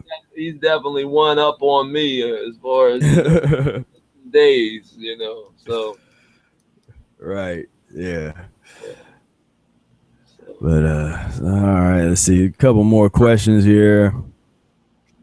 Good afternoon. Are there alternatives to rice? I have serious addiction and have been using quinoa, but would like to know what else can be substituted. Appreciate all the information. And you have given. Peace and blessings. For me, the 100% wheat spaghetti kind of vibe is definitely better than rice. And and the more that you can plug it in with cooked vegetables in your salad, then it'll help it eliminate better. But yeah, I definitely recommend getting away from the rice as soon as possible, because it's just real viscous. It's kind of glue that it turns into. I just say, keep doing your enemas,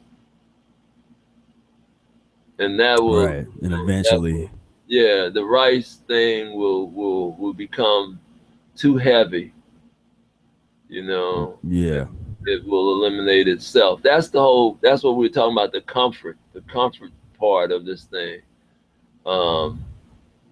Because so yeah, man, that just keep doing your enemas, man. Just Yeah. the rice thing will eliminate. Yeah. So that's that. And then, like we were talking about the beans earlier. That's another one that eliminates better than rice. Yeah. See, here's a interesting question here. Greetings. This is Tiara. Greetings, Professor Spira.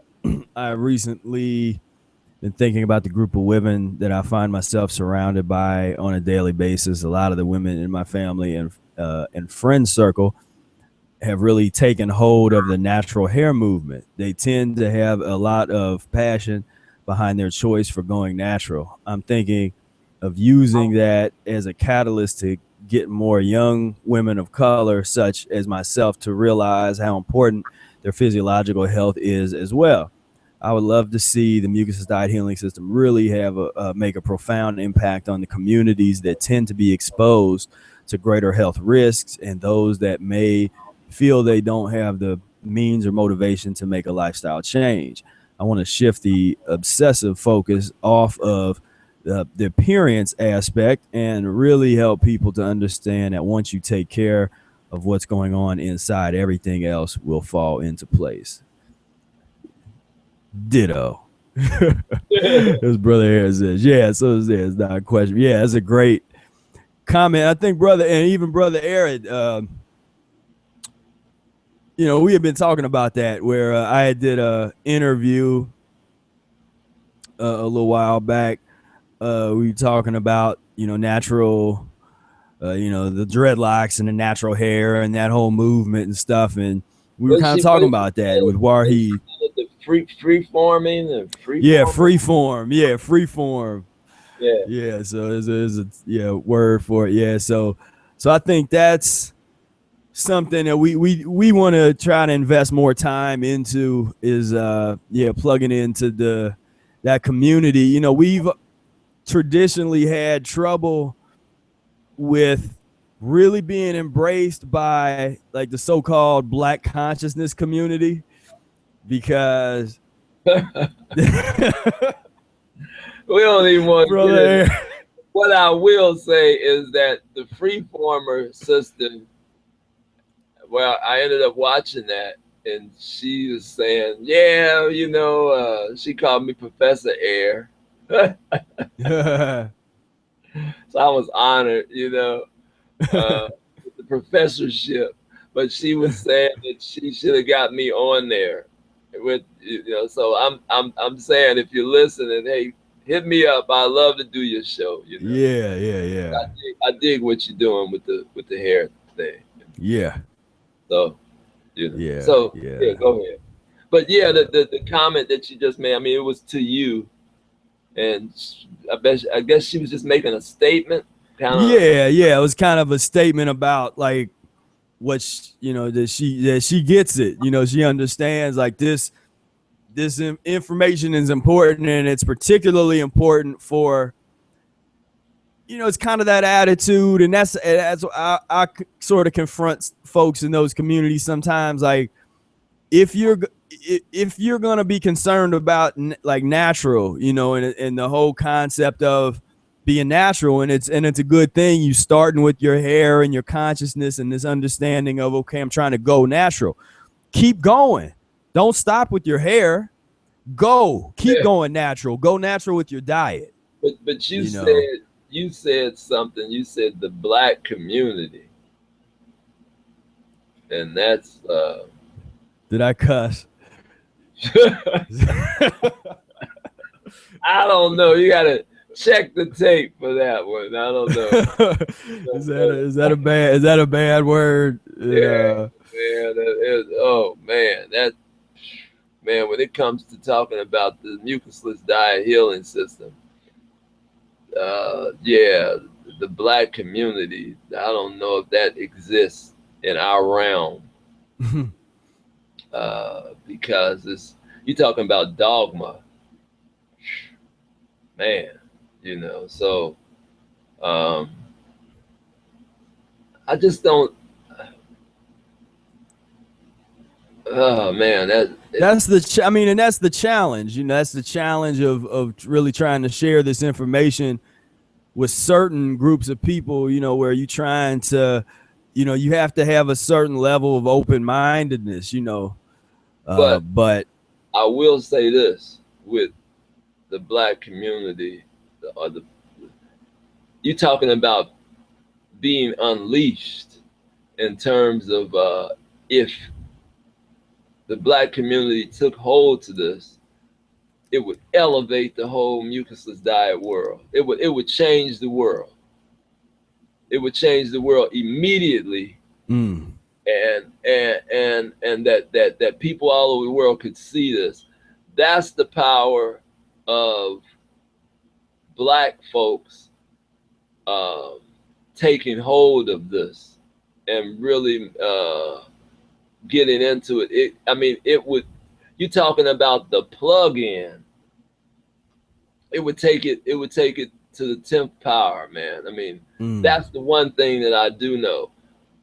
Am I waiting on it to happen? No. But if Black folks understood what I hate to use it or say it as a weapon, because it's just so many adversarials, like, you know, this extermination type of thing going on right now, or has been going on, you know, almost like our existence. But we don't know that this could change the whole game. Right. Change the whole game instantly, and that's what Black folks don't understand. It's here now. It's, you know. Well, it's like you say. I mean, this is the most revolutionary thing that you can do, and it is. Like you said, this would be the most potent weapon of any revolutionary. It is. It really is, and we don't get that. But if it was to, and this would be good for all other hues, you know, white folks, everybody, all man. People. It would be great for Black folks to you know, because it would help other folks, man, to elevate. And we don't get that, man. We don't get that you know. Well, and it's like I say, and one of the things I'm probably most proud of about the community that we're developing is it's the most diverse plant-based community online, period. Right. You know, because everybody else is very cliquish and very, you know, they're either they either are separated by race, they're separated by economic background, they're separated by, you know, all these factors. You know, we're the one that has the most diversity in terms of just different people coming to the table. Because it's about the work. It's not about your hue. Right. It's about, are you willing to put yourself back together again? You know, and that's all it's about. It's not about, but I'm mentioning that because you mentioned the Black community. I'm mentioning that because that's something that needs to be said. And what is this just popped up? You don't worry about that. I had tried to see because your camera's still not on. Yeah. Well, it's on here, but I can't. I mean, maybe other people can see it. You kind of froze up too. Yeah. But I hear you. But yeah, that was, you know, I would love to see younger Black folks, man, because I was out to about 3 o'clock in the morning last night, man, and seeing some young kids coming out of the club. Oh man, it was disgusting. I mean, just the vibe that they had was just so not connected to nothing. I used to think that even though I didn't know, and the people I was around, we didn't know as we were younger people doing things, I think we still was connected to something. Now, these young kids, they don't know, and they're not connected to anything. I mean, they're just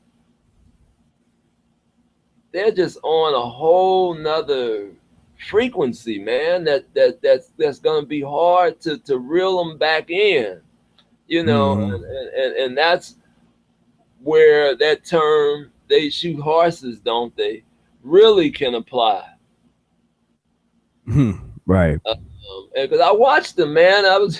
They were out there fighting and starting fights, and the police were, you know, they were in rare form. They were loving it, man. It was almost like they, you know, they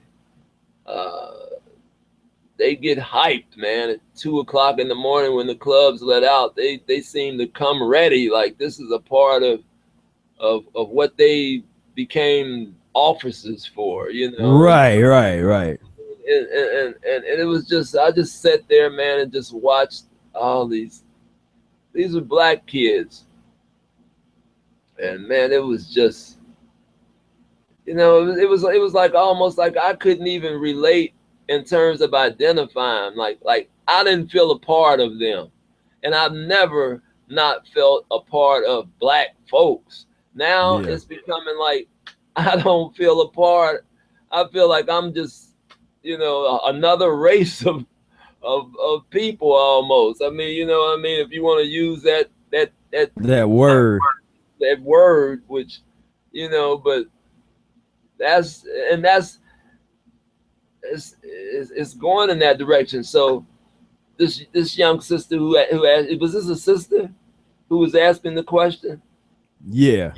Okay, if she well, it's not a question. It's just it was. Well, she made a statement. She made a statement, but yeah, whatever she's doing to try to elevate. What I don't know if was she younger sister? You think? I'm thinking. I don't know. Okay. Well, you know, but if she can get that community involved on any level, please do. You know, please. Yeah. You know, bring them along, and because it's a tragedy of nutrition. With what you're seeing now in terms of the young people. That's exactly what I seen last night, man. These were, you know, 23, 22, 21, 24, 25. You know, tragedy of nutrition. Yeah. So yeah, man, I got to go, man. Yeah. Yeah. Yeah, but do you think we got something in? I mean, you know, is Yeah. there Yeah. anything Yeah, else man. you Yeah. wanna? Yeah. Yeah. Is there anything else you want me to address or anything or talk? Nah, man. Yeah, we'll have another. We'll work on some other stuff and have some other sessions, and we'll have some. We'll keep the vibe up. Good, man. I enjoy this, Yeah. man, and I Yeah. Yeah. you and Tony and you and whoever you do these Q&As and the hangouts with is always it's always cool, man. The sister told me that that I was talking to yesterday told me that she watched the one and she said, well, it's 3 hours long, and I'm just surprised that people watch that long, man. That Right. I was like, man, 3 hours, and she kind of sounded like she watched most of it and Yeah. stuff, and so it's something, man, to do these things, and because me and you could talk all day about stuff because we do, Right. Right. anyway, and Right. I see you calling, and I know with you the same thing, and you'll call my cell phone, and I'll see, and if I don't have 2 or 3 hours, I don't pick up. Right. Right. I mean, like I'm on my way. I'll call him later because I know, Yeah. So this is kind of like the same kind of. This is like letting people hear our phone calls. Right. Right. Inviting them into that kind of thing, because this is the kind of stuff we talk about. So yeah, man, this has been cool, man, and I hope people get something out of it, man, and if you got any questions for me, just address them to Mucus-free Life, and I'll answer them, man. And I'm an open book. Trying to get it together, man. So we had to do it hardcore with the phone and stuff, but we'll figure that out next time. Yeah. Yeah. Yep. So yeah, man, I'm out, man. All right, man. Appreciate you. Thank you. All right. Peace.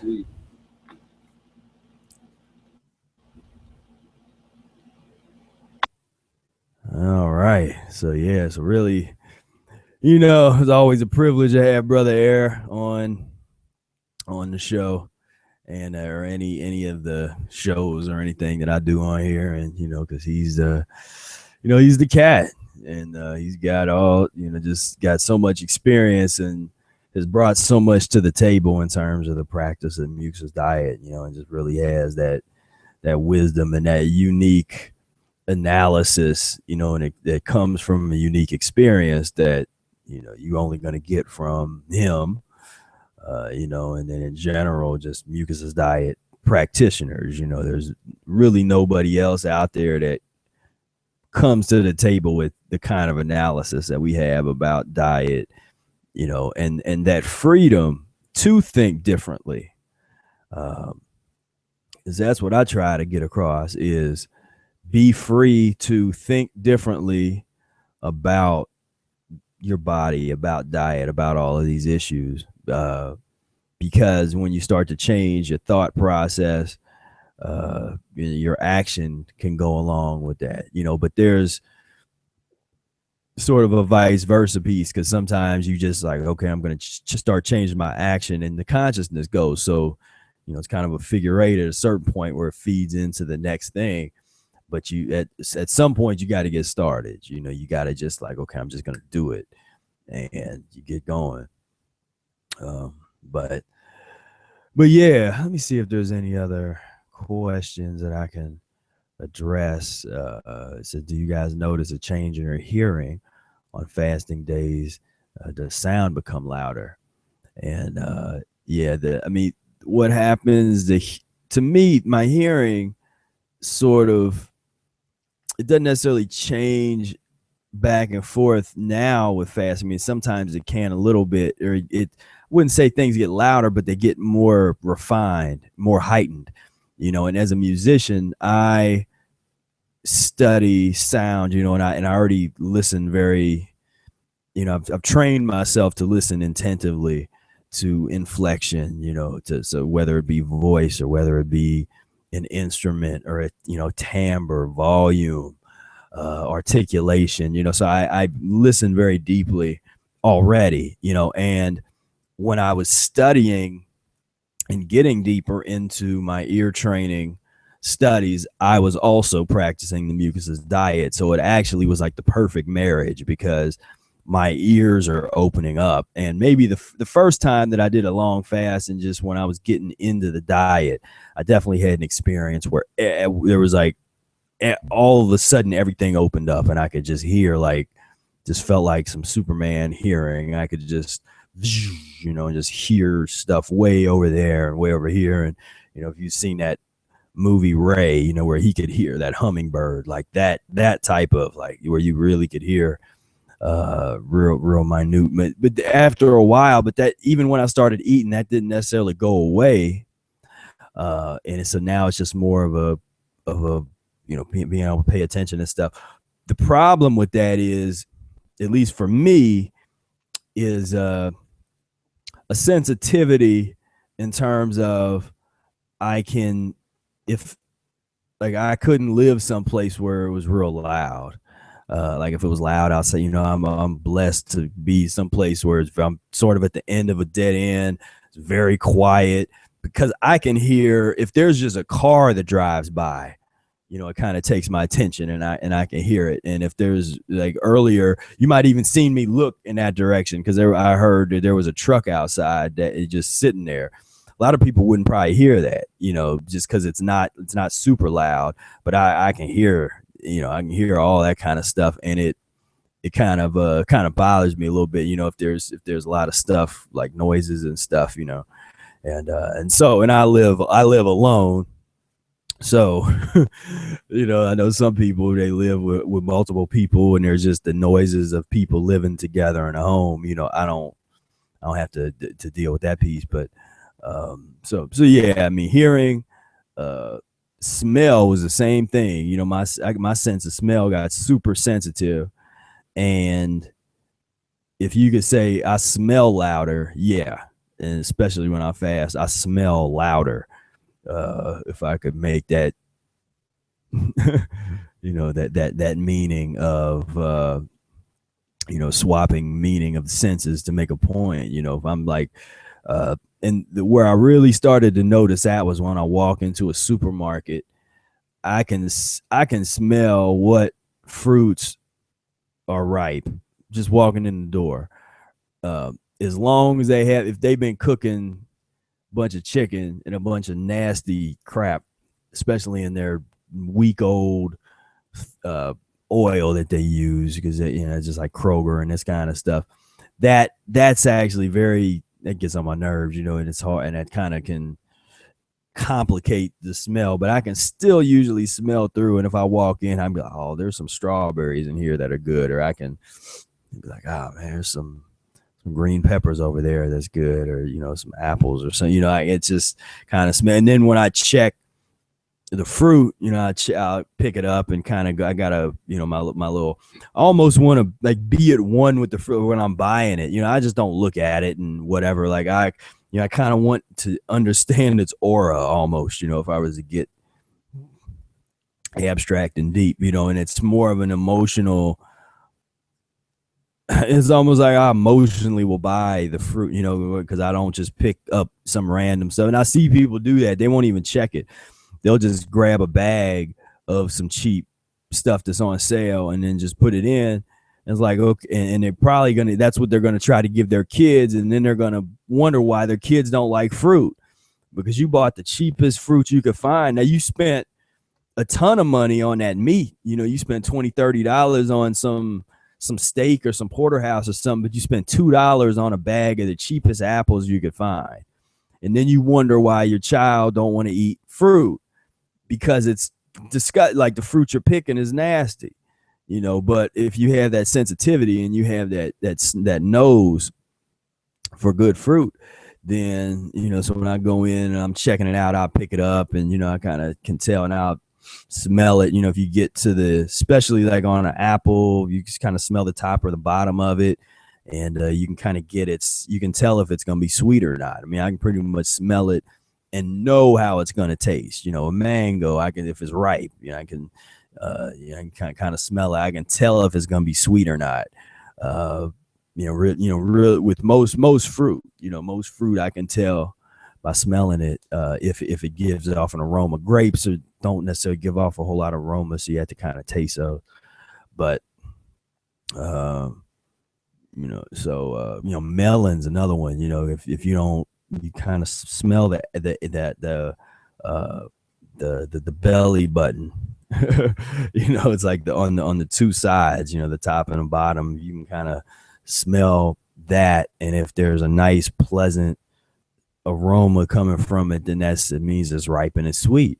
It's gonna be good. If you don't smell that and it's not kind of gummy, you palm it in your hands, you want it to give a little bit. If you're not feeling that, then it's not right. It's not gonna taste like nothing. And so started talking about hearing and went into smell. But the smell was the thing that really blew me away with that when that opened up. And with anytime you have senses that open up, it's, I don't want to say positive and negative, because it's just that on one hand, it's wonderful that things open up, and on the other hand, it's hard. You get less tolerant of certain things, so it's hard for me to be, around folks, that smell super, like real bad, and I'm not saying like I smell wonderful all the time, but I don't have a meat stench, and I use lemon juice under my arms, the little lemon juice air baths, which I've done for years. And so, people, I have people around me that would tell me if I smell. So, and I've never had that. I've just not had that problem. And the thing is, I smell myself first, like, so if I start smelling somewhere, then I got to take care of it, because I can't remain smelly because I'm too sensitive, my nose, but that change, that's what opened up with the diet, that ended up shifting and changing to the point where I just got so sensitive about smells and about that kind of thing, so the sensitivity goes up, to all those kind of issues. And, So that was a good question. And let's see, we got another question coming in here. Okay, TRO. And to answer Brother Air's question, 26. Thank you all so much for your feedback. Peace and blessings. Yep. Yeah, thank you for your great comment and your service to the community. This is, like we say, we have to pat ourselves on the back, because right now there's not going to be a lot of people pat us on the back. That's from that other world, that meat realm. They're not that pus and mucus realm.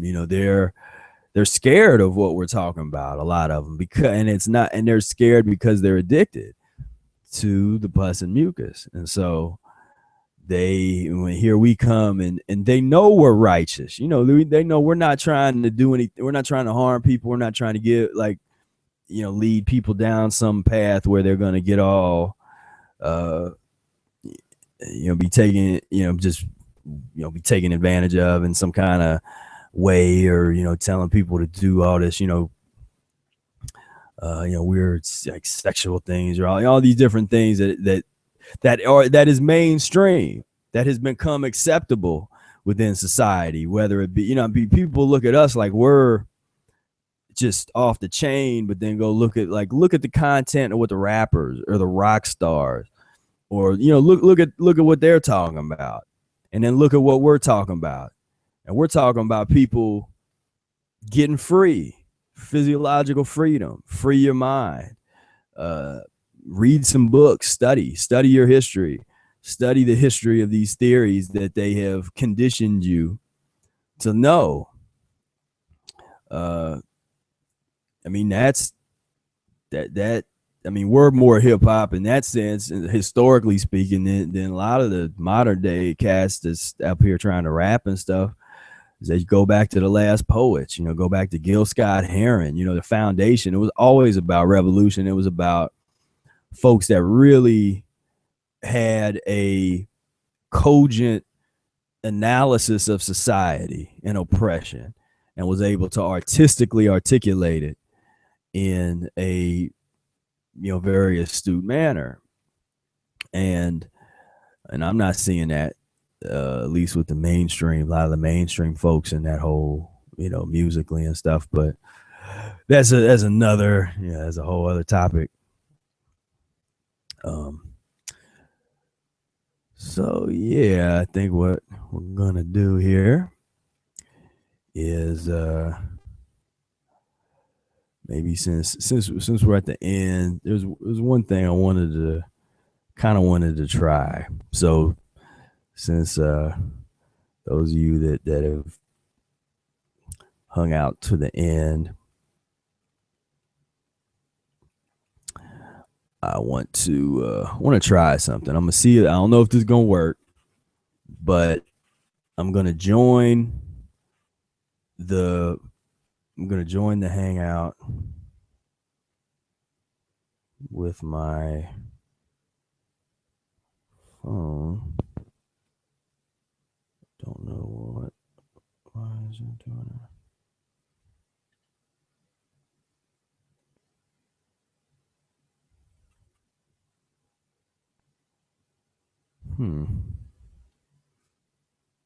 Maybe that won't work.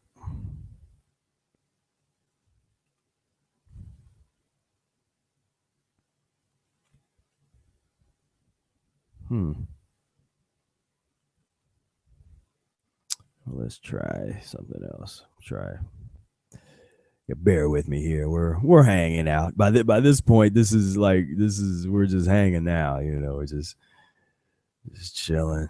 And you know, definitely, I appreciate those of you that chimed in and told me, Jamie and a couple other folks that Sarlis that was chimed in and helped us with our know how we stood with our audio issues. I appreciate that. And I'm gonna try something here.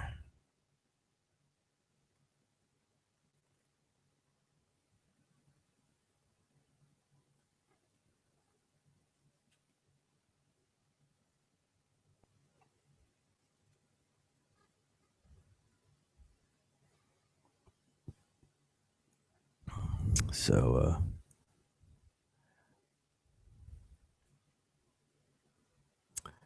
yeah, maybe this isn't gonna work. What I wanted to try to do was I was gonna try to join in on my phone and then actually go outside. I think, well, it was sunny earlier. I was gonna try to see if I could do some of the Q&A outside, and which would be kind of a new thing. So I wanted to see if it would work, but I do not know why this is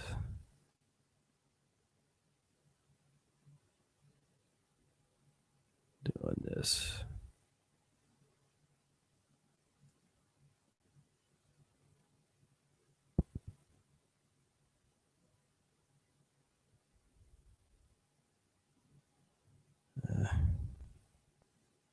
Bear with me real quick.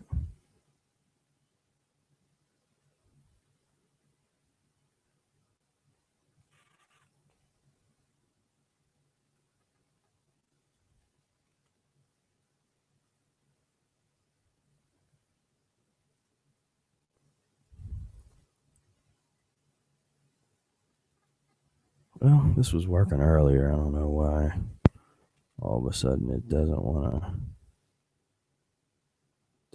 work.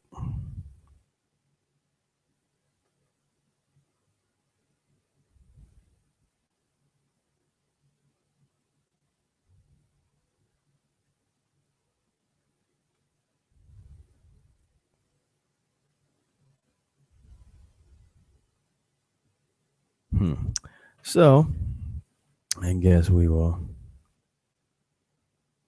not do that.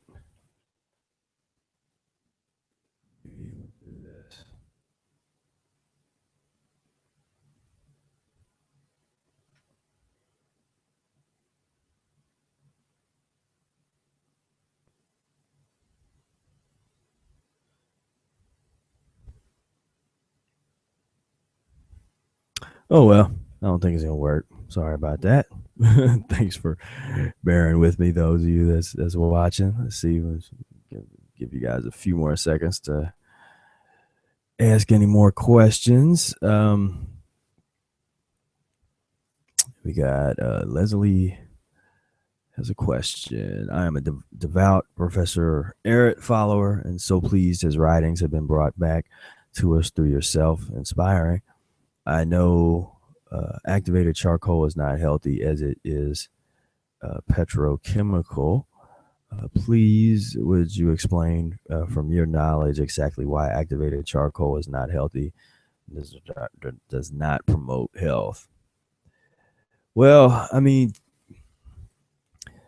to me, it's one of those things that there's certain therapies and that just don't make sense from a mucusless diet perspective.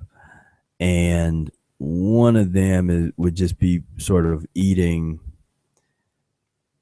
I just look at that like eating dirt or rocks or, or mountain rocks that have been sort of sand or something, and you probably find people that would say, well, sand is, it's good for you. You got to have your sand supplements. As far as the activated charcoal, I mean, the idea is that it has this absorption quality that can absorb, a whole lot of toxic waste and stuff. But the thing is, we just don't need that. Physiologically, the diet's enough. The mucusless diet is enough. If there's anything that's sort of over and above, or anything that we've done that enhances the standard practice of mucusless diet, is just adding lemon juice to the water enemas that Eric already told us to do. So that's been the innovation brought by Brother Air, in terms of really taking that to another level, to say, like, this is really where it's at. And in terms of, because when you take something like that's a like an activated charcoal, something like that, it's irritating. It irritates the mucosa, because it can't it's absorbing, but it can't, the body, whatever we take in, it wants to absorb it.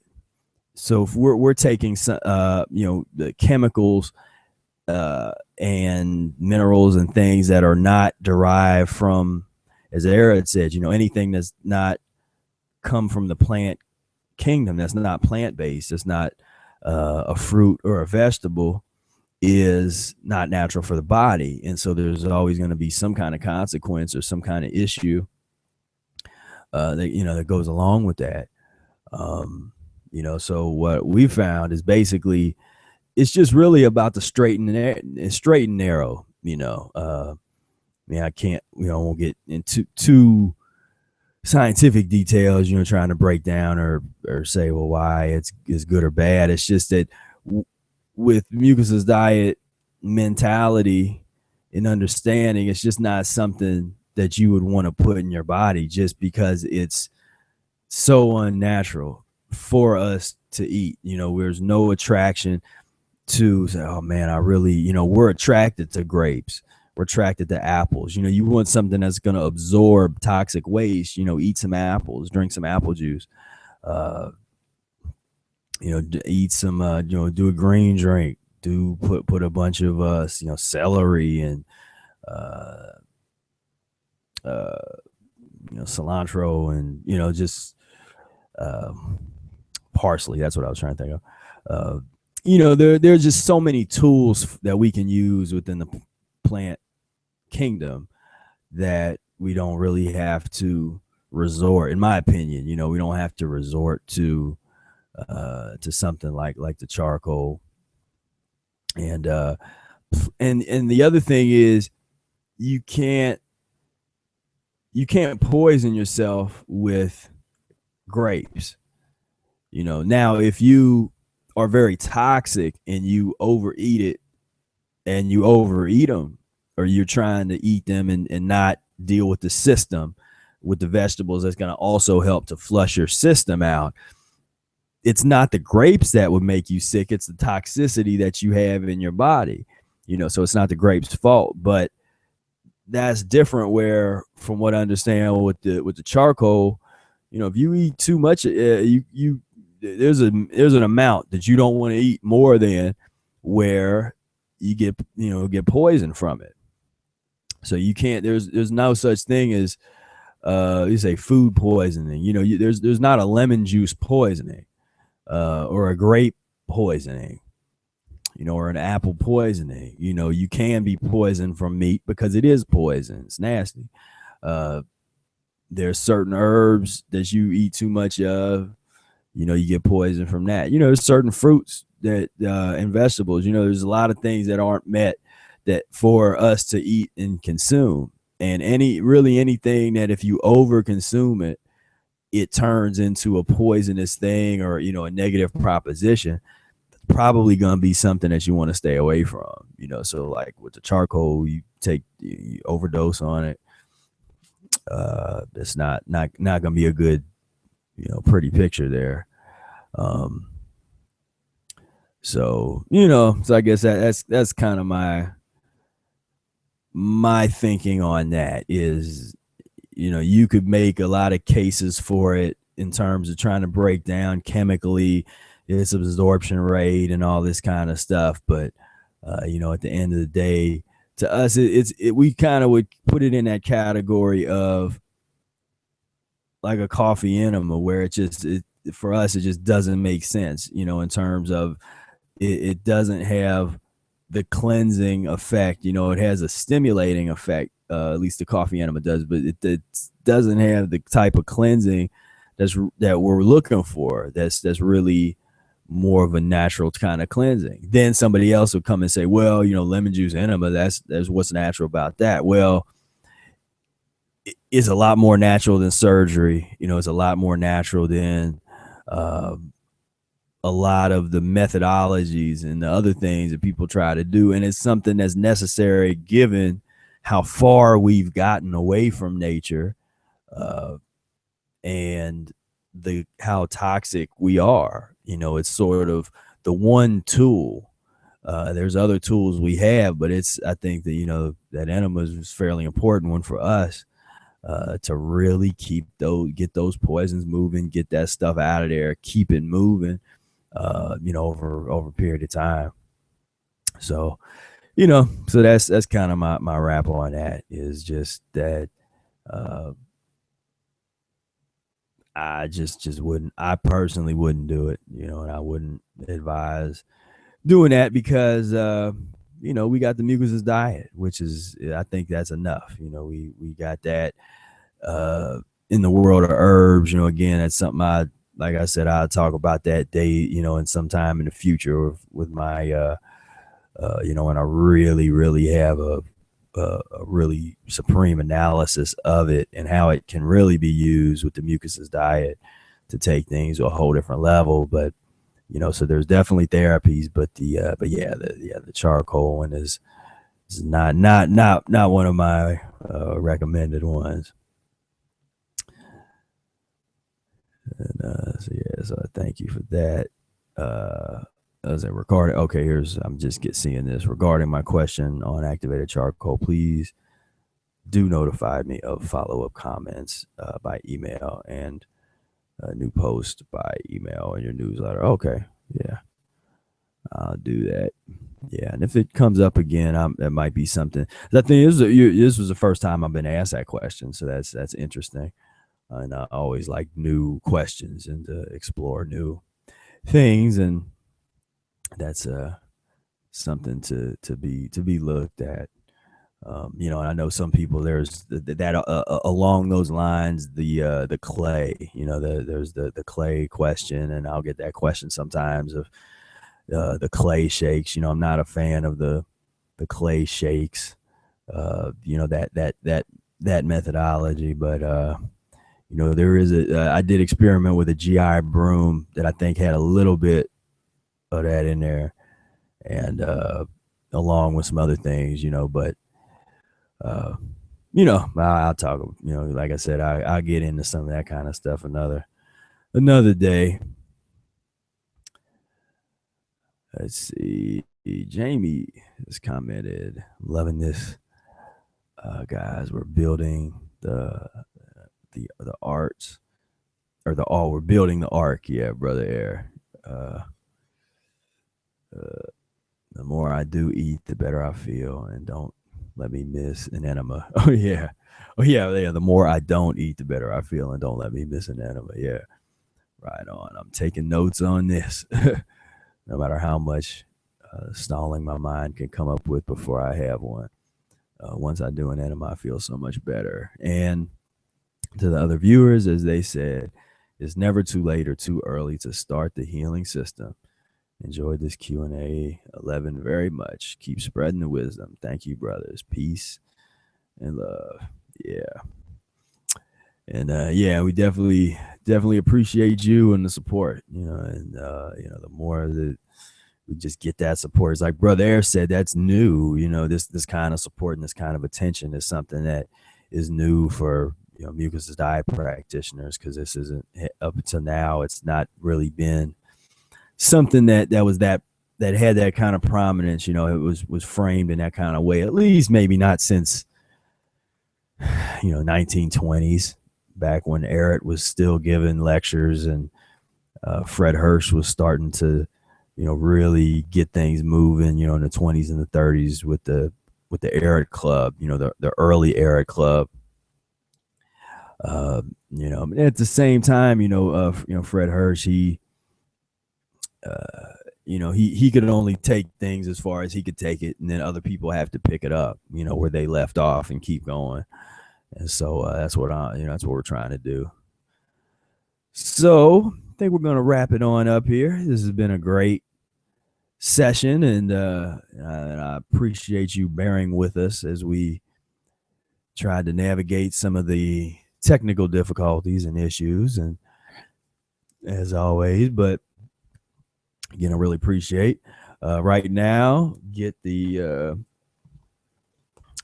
annotated Mucusless Diet. A lot of you listening right now probably, I'm sure, already have it, but if you don't have it, you definitely want to get a copy of this. It's available for 11% off in the paperback form on Amazon, and then on the you can get the PDF versions. We have a combo sale with this 4 different books. It's the annotated Mucusless Diet, Spirit Speaks, Thus Speak of the Stomach, and Definite Cure for Chronic Constipation, all for $19.99.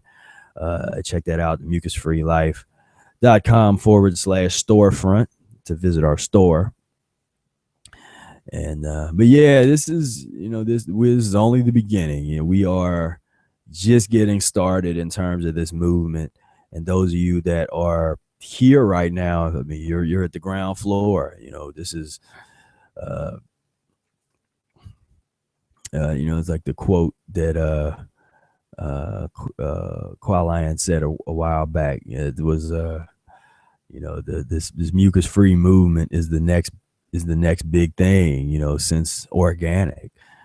And so those of us that's here now, that's, you know, we're a part of that. You know, you're a part of this next wave of, because like I said, this ain't the first. There's been different Eric waves, you know, and different groups of people that had gotten interested in his works at different points in history. But overall, a lot of people have been, they learn about his work, and then they didn't have no one else to talk to, you know, or they didn't have something to plug into. So now we are starting to have the community. We're starting to have places where you can ask your questions, you can get support, and that's, you know, that's all I can ask for is just we keep on moving forward. and we keep doing the work, keep trying to get ourselves together. So again, I thank you all for tuning in to this session, and until next time, peace, love, and breath.